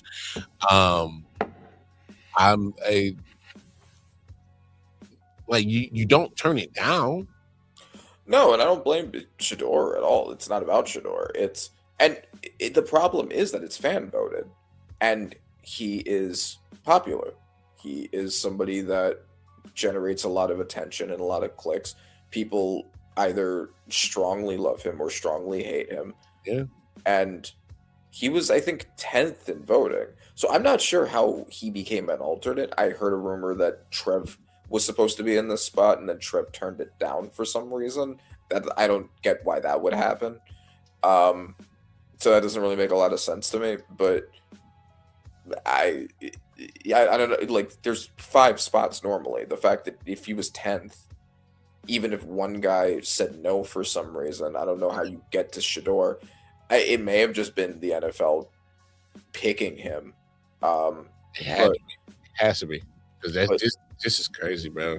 Yeah, and then you're just setting him up like the people who hate him get to get even more, and Randy, that's the exact reason why I'm not a fan of this, because it's not anything that Shador has done. It's the fact that the NFL is going to continue to put him in a situation to make it look like it's his fault that he asked for this. He didn't ask for this. I'm with you. This is just another thing to give the haters of Shador just another pointless reason to hate on him. Right. And I mean, we talked about like some of the other weird decisions that happen as a result of how it gets voted. I mean, Joe Walt was one of them, even though he only played 6 games this year. I'm looking at the list now. Again, man. Yeah, there's Devin Lloyd was only an alternate, even though he was arguably the best linebacker. Yeah. The way that they even did this, like outside linebacker, TJ Watt and Nick Bonito were in the same category as Devin Lloyd, which doesn't make any sense. Ernest Jones also missed out. Jamel Dean, because none of those guys are big names, but like they produced enough where they should have been an inclusion. My man Andrew Thomas missing out, but Trent Williams, who had a worse pass rush win rate than him because he's a bigger name, he makes it. Hey, Crafty Southpaw, that's what we're trying to figure out. Because we just had to hold it. Like, I thought I'd never see a day that a quarterback with 5 games under his belt makes a Pro Bowl. In the same breath, a head coach has won 6 Super Bowls as a head coach, 2 as an assistant. can't become a first ballot Hall of Fame. It's crazy. Yeah, no, and that's you just can't have something like this especially if it's going to be attached to players' contracts. It can't be decided by fans who don't know what they're talking about. Like Trent Williams allowed 4 sacks this year. Andrew Thomas, I think, only allowed 1. And Trent Williams is not only in the Pro Bowl, and Andrew Thomas isn't. Yeah, 1 sack from Andrew Thomas. It's like Trent Williams also might win Protector of the Year as like a lifetime achievement award. And I get it. I love Trent Williams. Trent Williams is phenomenal, but it just kind of goes to, like, if you look at all the Pro Bowlers, they're all relatively big names. Mm-hmm. And if you look at their production compared to smaller names, there were a decent amount of snubs there. And if you look at the All-Pros, which are more accurate, which the media picks, those don't have the same impact on contracts, even though they are a better representation of who actually deserved it. I don't think those were perfect either, but they were certainly closer. Hey, remember, we got no All-Pro MVP last year. So Right, exactly. look, Yeah, so not always, but no, but it just speaks. It's just another example of speaking to the fact that they got to fix the system when it comes to the actual voting of stuff that matters. I think you can make the Pro Bowl matter again if you actually put the players in that deserve it to be praised of a great regular season. And for the love of God, get back to playing football in the Pro Bowl. Like, yeah, I mean, if you have the media vote for it, you might as well just make the All-Pro and Pro Bowl one thing instead of having them be two completely separate things, and then have them play. So fucking obstacle course flag football shit. You could have them play for home field for whoever gets home field in the Super Bowl. I think I've seen that floated around. I think it makes as much sense as any other proposal. I remember when they used to do it for baseball. They said All-Star game, winner wins the home field advantage in the World Series. It didn't matter because if you knew that your team was had a good chance to make it to the World Series, man, you want that home field advantage, man. So it has to play ball, man. Hey, do what y'all gotta do to, and like you could also have that be part of the Pro Bowl contract. Is like if you also win the Pro Bowl game, like you get an additional boost of some sort. You know, like there are ways you could incentivize it. But hold on, just give me 1 second. You can segue into the awards. Man, the NFL has the resources to make this Pro Bowl matter again, and I think it's simplified the shit. Obviously, incentivize it. Amended in contract talks. Obviously, let's have the conversation when it comes to the money, because the players need to, they need to be compensated for a good regular season. I know there's certain markers and certain players' contracts and stuff. So, but there's nothing wrong with more incentives. It's their job. What happens at my job or other people's jobs, if you incentivize some shit, I'm more than likely going to give you my best output, because I know there's a reward that's worth getting at the end of that good work. So yeah, exactly. You want good results, you gotta incentivize. Yeah, that's just basic business 101. Like, you're gonna have to incentivize your workers, because they're still employees, and so it's their job. But go ahead. Let's go into these awards so we can wrap everything up. So we talked about MVP to start. We both agree on Stafford. Yeah. Do you also agree that the choices of MVP, this was a fairly weak MVP year, and it's kind of reflected in who the 5 finalists are? I don't even think they should even win 5 finalists. They should have just I mean, I get probably they got to give you 5, but I don't even think it was even that deep to go 5. Yeah, no, exactly. Like Trevor Lawrence had one awesome month. I don't even know if he necessarily is more deserving off that month than Justin Herbert was, and he wasn't made a finalist. Uh, Josh Allen. I mean, again, like he had about as good a year for a quarterback outside of the top two, maybe, but with the random Falcons loss, Dolphins loss, Patriots loss, like I mean, like, granted, like Matt Stafford had his weird losses too, so that can't be the only thing, but this was not a great Josh Allen year. So like he was kind of just pushed up because like he's Josh Allen and there wasn't any quarterback more deserving. I like that CMC was an inclusion. I think you could argue that of any non-quarterback to be the most important to their team, it was CMC for sure. Oh, absolutely. But he's not going to win over Stafford or May. So No. yeah, I mean it is a pretty weak MVP year, but I mean we've both already laid out the reasons we think Stafford. I think your reasons are the same as mine.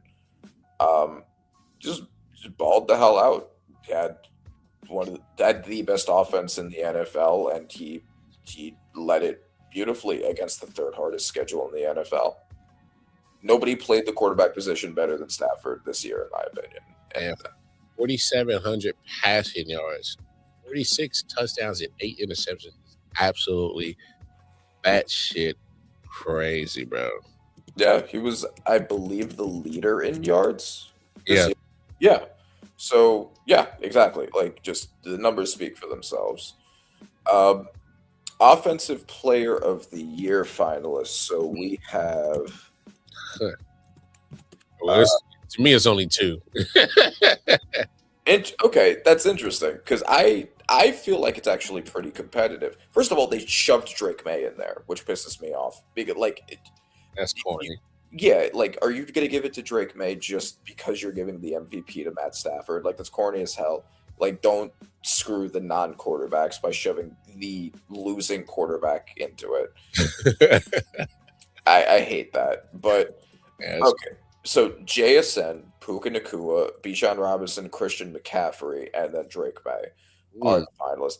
I'm surprised James Cook wasn't one of them. If anyone was going to get that 5th spot, I would think the rushing yards leader would have been it. He did have his fumble problems, but I mean, he was really a driving force on that Bills team that won so much.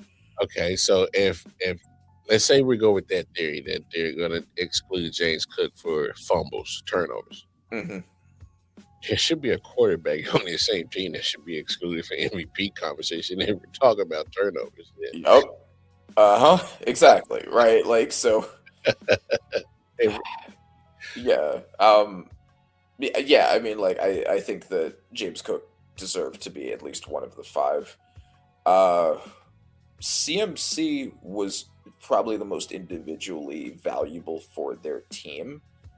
I think you could argue that Bijan technically was a better player, though. Yeah. Even if marginally. They both were incredible in that they both led in rushing and receiving as much as they did. That's true. But then you have the 2 receivers.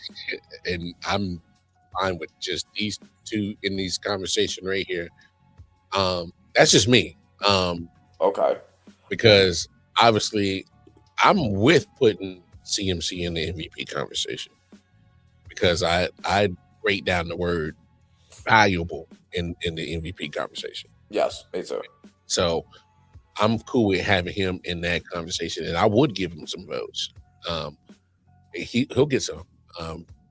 But when it comes to Offensive Player of the Year, Sam Darnold had the best year of his career. Followed it up with an even better year this year. Mm-hmm. Somebody had to catch that football. No, that's true. And one stat that somebody pointed out to me recently that I didn't even know was He has about 1,200 yards more than the second receiver on the Seahawks. That's how much of a workload he took on. Which is that's insane. And he made it look easy. He did. So He made it I look think easy. if JSN wins the award, I will not be unhappy at all. It's, not that the playoffs should matter, but he is also in the Super Bowl on top of everything. But I also can't get mad if Puka walks away with it. I would. And my reason why is that, and the reason, honestly, I don't know if I even would have had him in the top 5 despite how great he was. And the reason why I say that is because despite how great he was, what is the argument for putting him over JSN? JSN has more yards. He played one more game. They have the same amount of touchdowns. JSN has better yards per catch. He was basically did everything.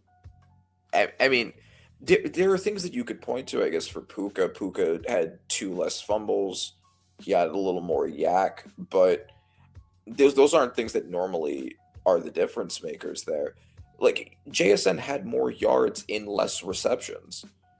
He had more yards and less targets. So I think that, and people forgot about him entirely because of how the season ended up going, but Jonathan Taylor should have had one of these 5 spots.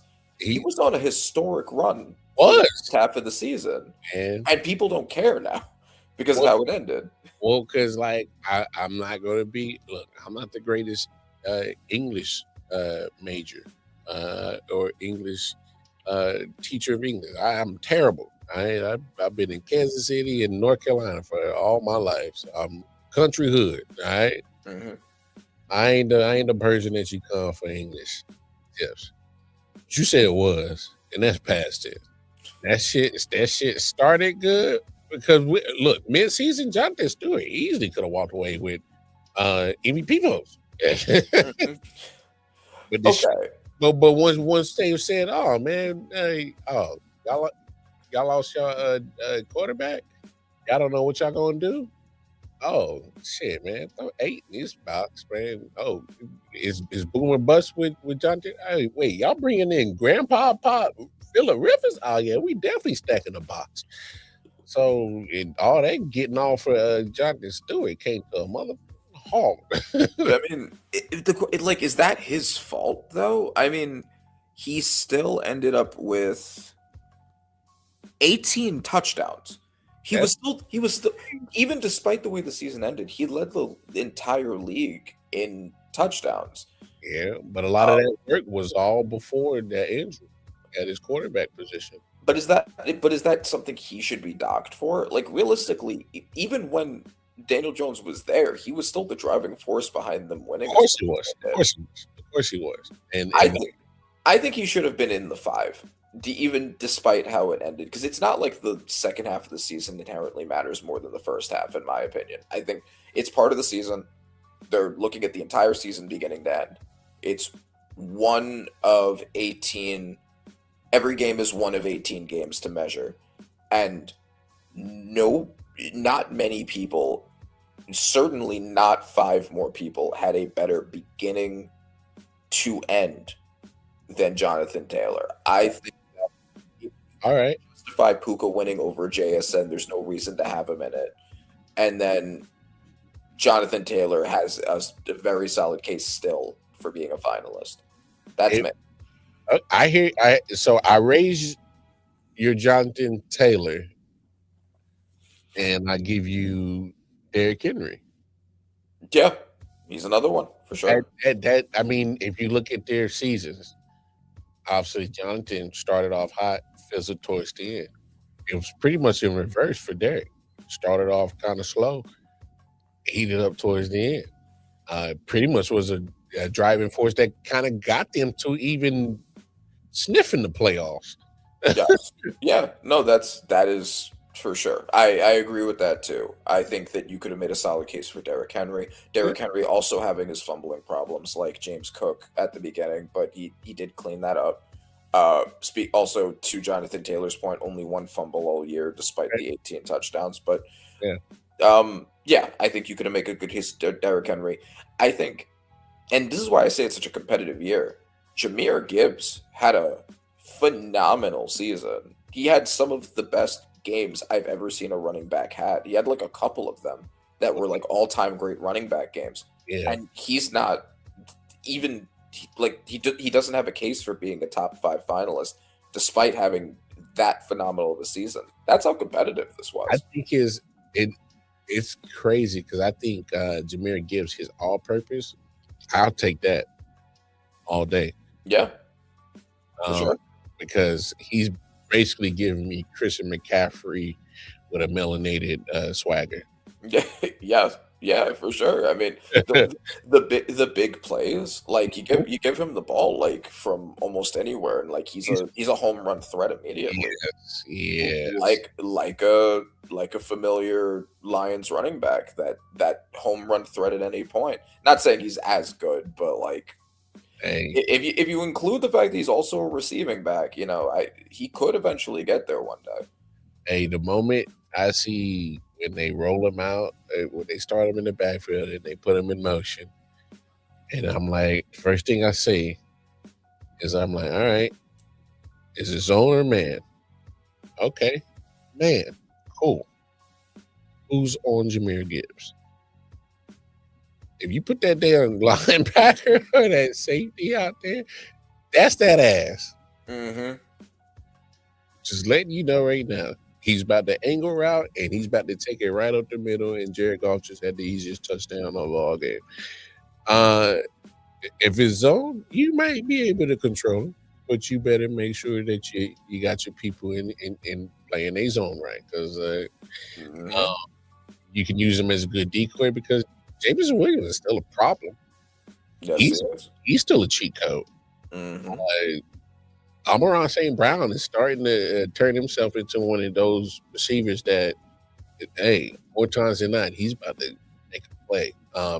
He's an elite receiver in his own right, and he had a great year when it came to touchdowns, and he doesn't have a case to be in the top 5. That's how Jamar Chase had a phenomenal year, and he's not a finalist. Like damn good year for receivers and for running backs this year. They needed it. Yes, they needed it for sure. For the running back, who is your winner? Your winner is JSN, though. Yes, my winner is JSN. I just think he makes it look so effortlessly, but I wouldn't be mad if it went Puka. I got Puka in there just because I don't think his numbers are that far off from JSN. I think you're splitting hairs, and my goodness, the guy's a dog. He plays with like a linebacker mentality. I love that. He's more physical for his, and it's crazy for how his stature. He's not a big guy, but he throws his body to the wolves. I think he needs to start changing that style up, because that won't give him longevity in this league. Mm-hmm. So he better enjoy these Offensive Player of the Year finalists as he can, because he's already kind of shown that he can get a little nicked up pretty easily before in recent years. So I think he needs to switch up his style. I'm not saying, I'm just saying if you want to play for 10, 11 years, Puka, that's all I'm saying.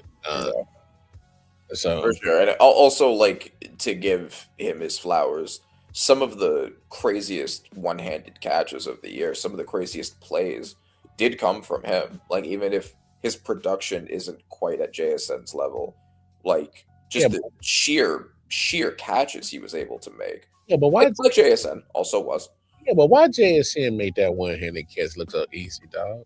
Dude, so easy. Like, that was insane. And then like it was at the sideline too.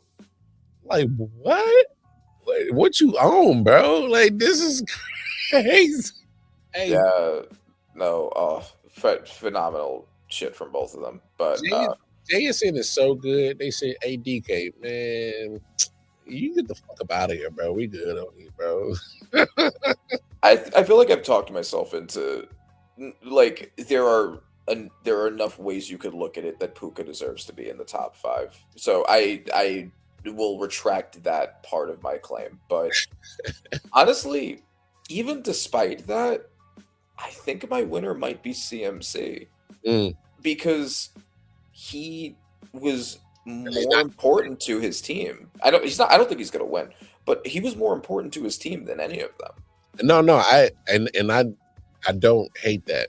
Like the fact that he's the only one of them that's in the MVP discussion too. Exactly. I think that kind of would give it away. Oh yeah, because it's like, oh well, we're gonna put you in the category. You're not gonna win it. We'll give you offense. You can settle with offense. Yeah. Oh no, I'm with you.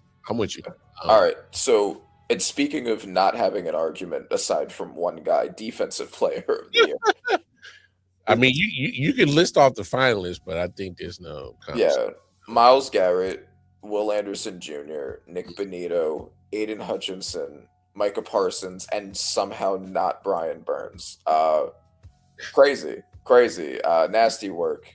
Brian Burns absolutely should have been here over either Hutchinson or Parsons. That's nasty work to me. As great as a year as they both had, too. Okay, Burns had the second most. He had 16 and a half sacks. Yeah. More tackles for loss, more pass deflections, more how does that happen? Randy, I'm so mad. So mad. But Randy, I hear you. They just don't like the Giants, and like that's what always happens. Randy, you did a very phenomenal job with pleading your case. Yes. That was phenomenal, and you're absolutely right. Mm-hmm. Hey, come on, Randy. Does it really matter? I mean, it doesn't because none of them have a chance of winning anyway. If you want to say that is true. Come on, Randy. Like, defensive player of the year was a lot the moment he got that record. Yes. It was a lot. As a matter of fact, it probably was a lot him on the way to chasing it down. So it was gonna be tough to get your name to leapfrog Myles Garrett. All right. So I mean, I get it. You're absolutely right. Brian Burns had a hell of a season. And but you're playing for second place. That's true. They don't give you a trophy for second place in defensive player of the year voting. No, that's true. So I mean, yeah, Myles Garrett wins. We can save some time on that discussion. Offensive rookie of the year is the next one, and we have Teteroa McMillan. We have Jackson Dart, my quarterback. We have Emeka Egbuka, Travion Henderson, and Tyler Shuck. Now, first, what do you think of the choices of the 5? I don't hate none of them. Man, that's tough. For me, and you're probably going to be surprised, I guess, over who I think the winner is. No, like you actually will be. I don't think it's Jackson Dart, but my problem, I think, with this is there's kind of an issue with everybody except for the guy that I think should win it. And okay, there are 2 people who were the obvious front 2, and then Jackson Dart. As great as I think he was the best rookie quarterback of any of the rookie quarterbacks. He set a record for 5 consecutive games with a rushing touchdown. He had 24 total touchdowns. He balled out without Malik Neighbors there. He had to throw to little Jordan Humphrey, and he beat the Eagles after doing that. So with all of that being said, he didn't play in that many games. I think he only played 10. How many games did Jackson Dart play? He played I think 10 games. Dart games played. The only rookie quarterback. Yeah, okay, so 9 games with 7 starts. So I think it's okay only because I don't know who else. There are people you could have put in the spot. I don't know if they were more impactful than he was, even in the fact that he only started the 7 games. Yeah, because like the other 2 that make that 9 were when he came in for like a cup, like 1 drive. So he's really played 7 games seriously. Yeah. So that's my only. As much as I love that he's there, and I'll take it. It I do guess I question that basis for it. I'm actually surprised any of the rookie quarterbacks were in because Cam Ward led what was the worst team in the NFL. So, like, despite it not being all his fault, you're not going to get in on that. And then Tyler Shuck also, he played only the second half of the year. Yeah. And he beat a couple of teams, but they were all bottom feeding teams. Yeah. But he definitely had the offense looking a lot different than what it was under Spencer Rattler. That's true. Like, yeah, I don't think he played well, for sure. It's just a weak offensive rookie year. Tyler Warren not being in it, I guess, is a question. If you could, for the same reasons with the whole Jonathan Taylor thing, phenomenal first half, weak second half.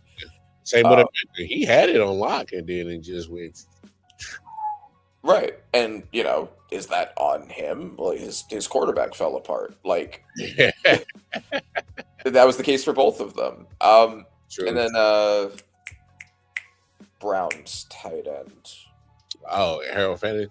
I think you could have made a case for him potentially getting one of the top 5 spots, especially considering the offense he had to work with, and he still made it work, more so than Warren did.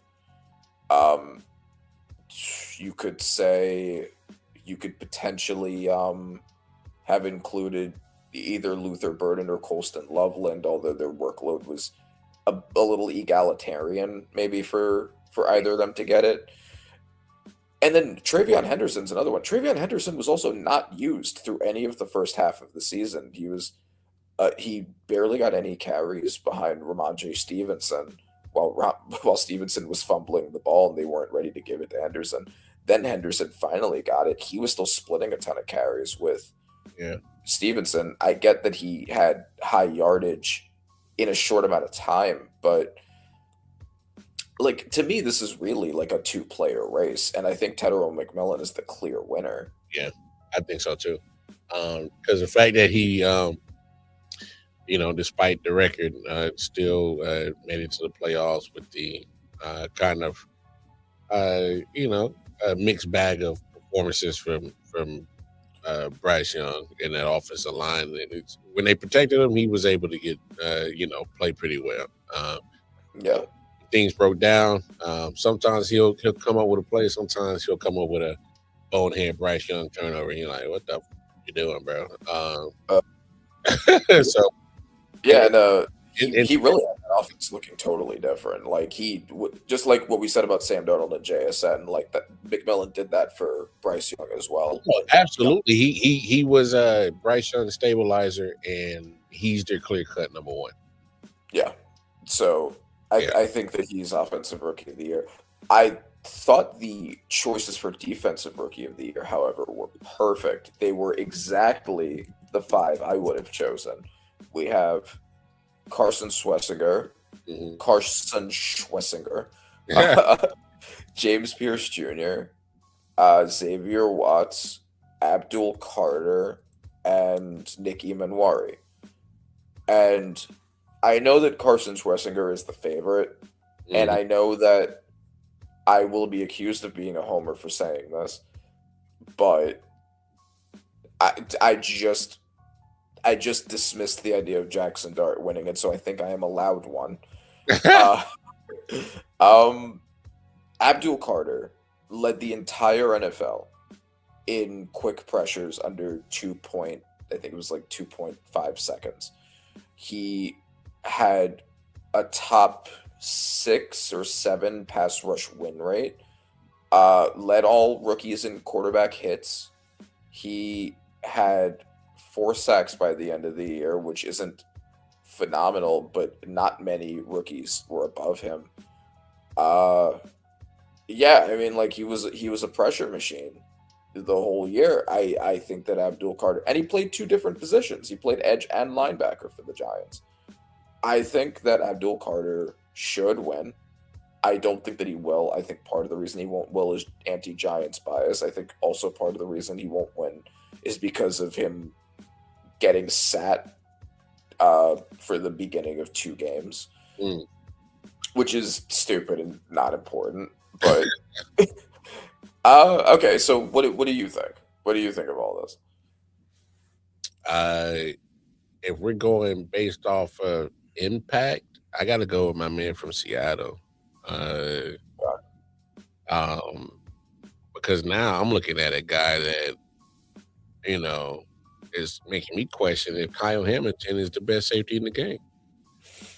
Okay, that's a tall task. I mean, he was phenomenal. I don't necessarily. I'm not pushing back on that. Give my man 2 or 3 more years with McDonald under this system. And I know there's going to be some pieces that they're going to interchange because I think if they definitely win the Super Bowl, D-Law probably hangs it up. And, he's definitely, 32, 33. He ain't got too much more left anyways. Yeah. I got no problem with James Pierce because I've always loved the fact that you always made it a point to point out how that pass rush was definitely necessary in Atlanta. But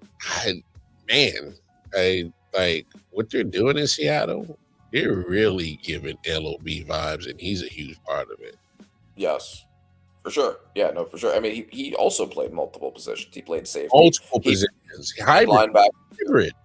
That's what I absolutely love hybrid safety linebackers that can actually cover and can still knock the shit out of you. And he's doing out all of that. Yep, for sure. So that would be my vote.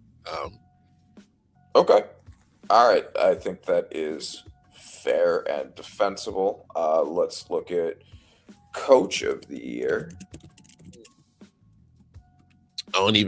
Look. You go ahead, ramble off the finals. But for me, I was 100% Liam Cohen until Kyle Shanahan literally took his team to the divisional round. Yes. Yeah, I will also. Mine for spoilers is also Kyle Shanahan. All right, so let me. Like, all right, so that's crazy, bro. What he just did this season. Yeah, so Liam Cohen, Ben Johnson, Mike McDonald, Kyle Shanahan, Mike Vrabel. I don't think there's really a huge surprise there. I think all 5 of them deserve it. Yes. I think all 5 of them have actually fairly similar cases. Yes. And the only one that I would have potentially included, because I don't think that he got his fair, I think that he was screwed last year.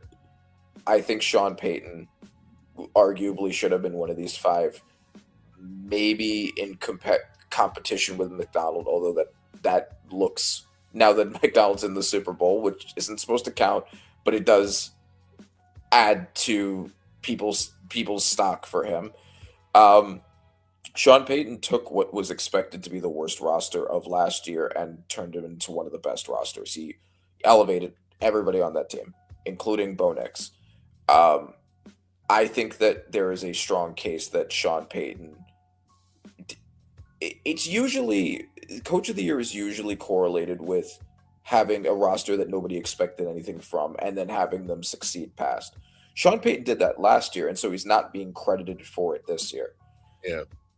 I think that you can make a strong case that Sean Payton may have deserved to be one of these 5, but I don't have a problem with any of these 5. No. Kyle Shanahan is also mine because he took a team with CMC and a dream to the playoffs. Yeah. 1 game away from the 1 seed even. No, and that's crazy. And he's been, I think, the best coach in the NFL, at the very least the second best coach for years. And he hasn't ever won it because Coach of the Year doesn't usually directly connect to who actually is the best coach. It's the one that lifted up their team the most in any True. particular year. True. But Kyle Shanahan, I think, is the second best coach, at least in the NFL. And he does deserve this. And there's probably not going to be a better opportunity to give him one than this, because his teams normally shouldn't be this injured. No. Even if they deal with that pretty commonly, but not to this degree.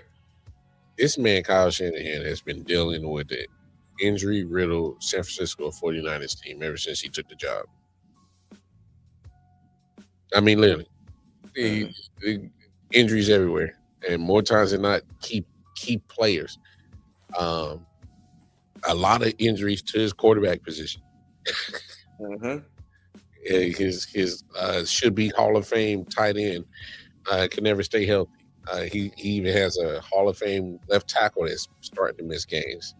I mean, been missing games for a little bit now. Couple seasons. Yeah, you're right. I.O.W got himself off of the team. Look, I it's just for me. I just think just the fact that he even got them to that point. And of course, the other shoe was going to have to drop eventually. The Cinderella story was going to have to come to an end, and Seattle was a deciding factor in that for sure. But Ben Johnson, like you said, a great candidate. What he did turn around, and that look, like you said, he can make a case. And just for me, even Liam Cohen, like I said, I had him winning the damn thing. For him to be a rookie head coach, took a trash Jacksonville team that was 4-13 and turned around and next year 13-4, win the division, and literally was probably a couple of plays away from beating Josh Allen. That's nothing to sneeze at. Not at all. But he didn't have to deal with what Kyle had to deal with, and if we're talking, we always talk about context. Go look at that IR sheet. It's cats up and down IR sheet, and all of them are damn near all of them is important players to that roster.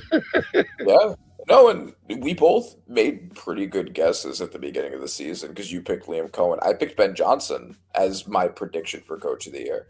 And he ended up being a deserving finalist. Oh, absolutely. So, I mean, I would love for it to be him just for me to have gotten that right. But now it's got to be Shanahan. I mean, like Caleb Williams, like, yeah, Ben Johnson had to refine him to get him to the point that he's at, but he already had the talent. Mac Jones? Yeah. A potentially deserving comeback player, although he wasn't nominated because of Shanahan, with not much help outside of CMC around him. So, not much at all. Yeah. All right. So we agree on that. Let's look at the next one. Assistant Coach of the Year. Interesting. So Vic Fangio, Brian Flores, Vance Joseph, Clint Kubiak, Josh McDaniels. Honestly, if you give it to almost any of them, I can't really argue. Yeah. I think they're probably going to give it to someone whose team made the playoffs. Yeah. Or like Vance Joseph, just like Sean Payton, didn't get the deserved credit last year, so maybe he does deserve it this year for elevating a team with the only expected star in Pat Surtain, turning everybody else into a star. Clint Kubiak making Sam Darnold work as well as he did, proving that KOC probably didn't deserve it last year. Josh McDaniels' development of Drake May. I think you could give it to any of them. I honestly am not even sure who I would pick for it. Shit, for shits and giggles. Hey, for shits and giggles, give me Brian Flores. Okay. Yeah, I mean, I can't argue. I think you could argue in a vacuum he is the best defensive coordinator in the NFL. Get him cats a quarterback. Minnesota looks a lot different this year. True. That's very true. It's not his fault they didn't make the playoffs. Okay, comeback player of the year. This is a Fandango award. I don't even know how you even the criteria. Yeah. So Stephon Diggs, Aiden Hutchinson, Trevor Lawrence, CMC, Dak Prescott.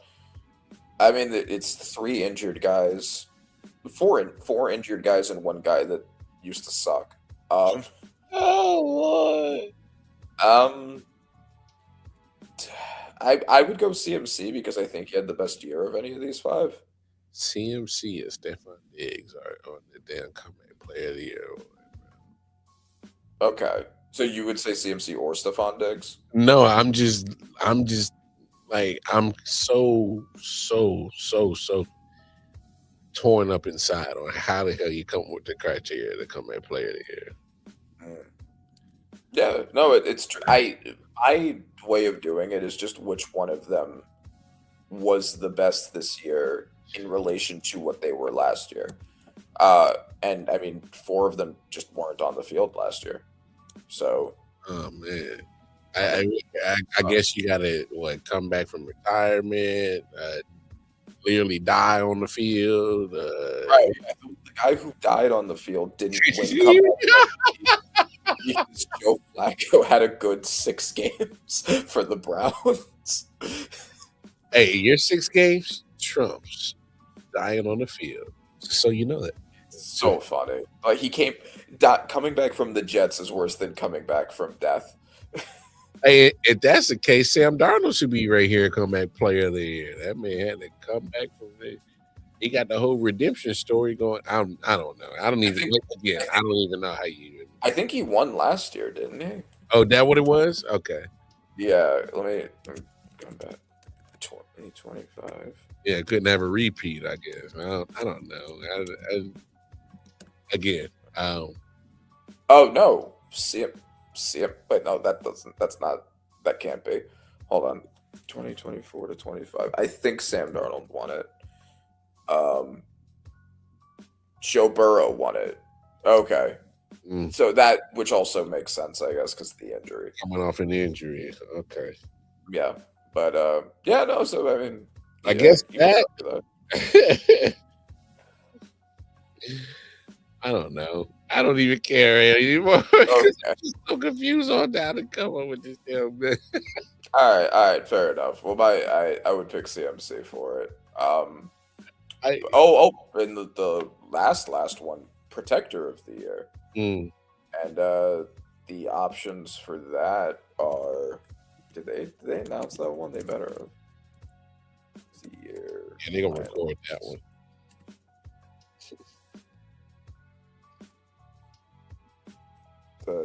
I know you said Trent Williams is on there.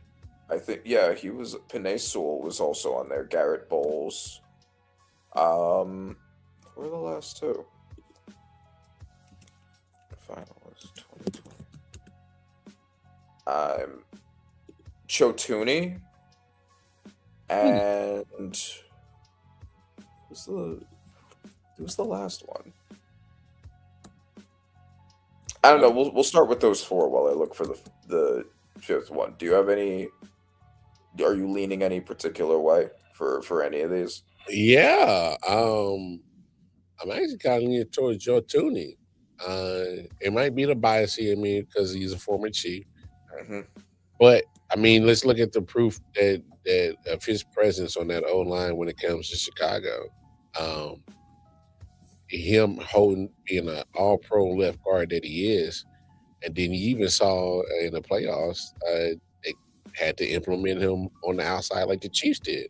They had to put him at tackle, and he learned from his mistakes of happening in the Super Bowl last year that he did not have that same performance this year when they had to move him out the left tackle. So yeah, okay. So I think the finalists actually weren't finalists announced. Those are 4 of the ones that are expected to be favorites. Okay.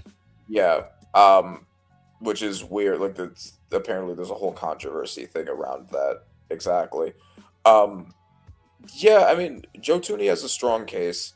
I guess the only argument against him is he also had Darnell Wright. He also had Drew Dahlman. He also had he had other really good players playing really well on the line with him.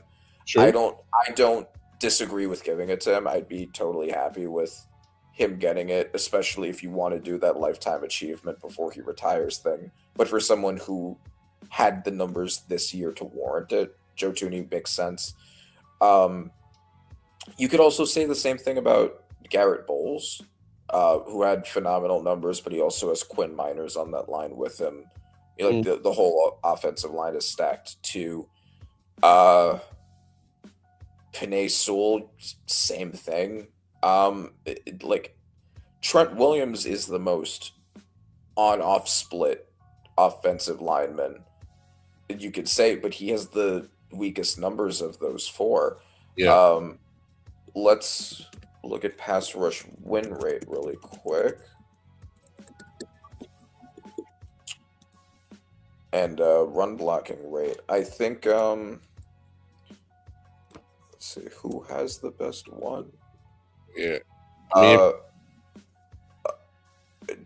Darnell Wright has a higher one than any of them. I think you could make a strong case for Darnell Wright. Okay. The one with the most is the one with the highest.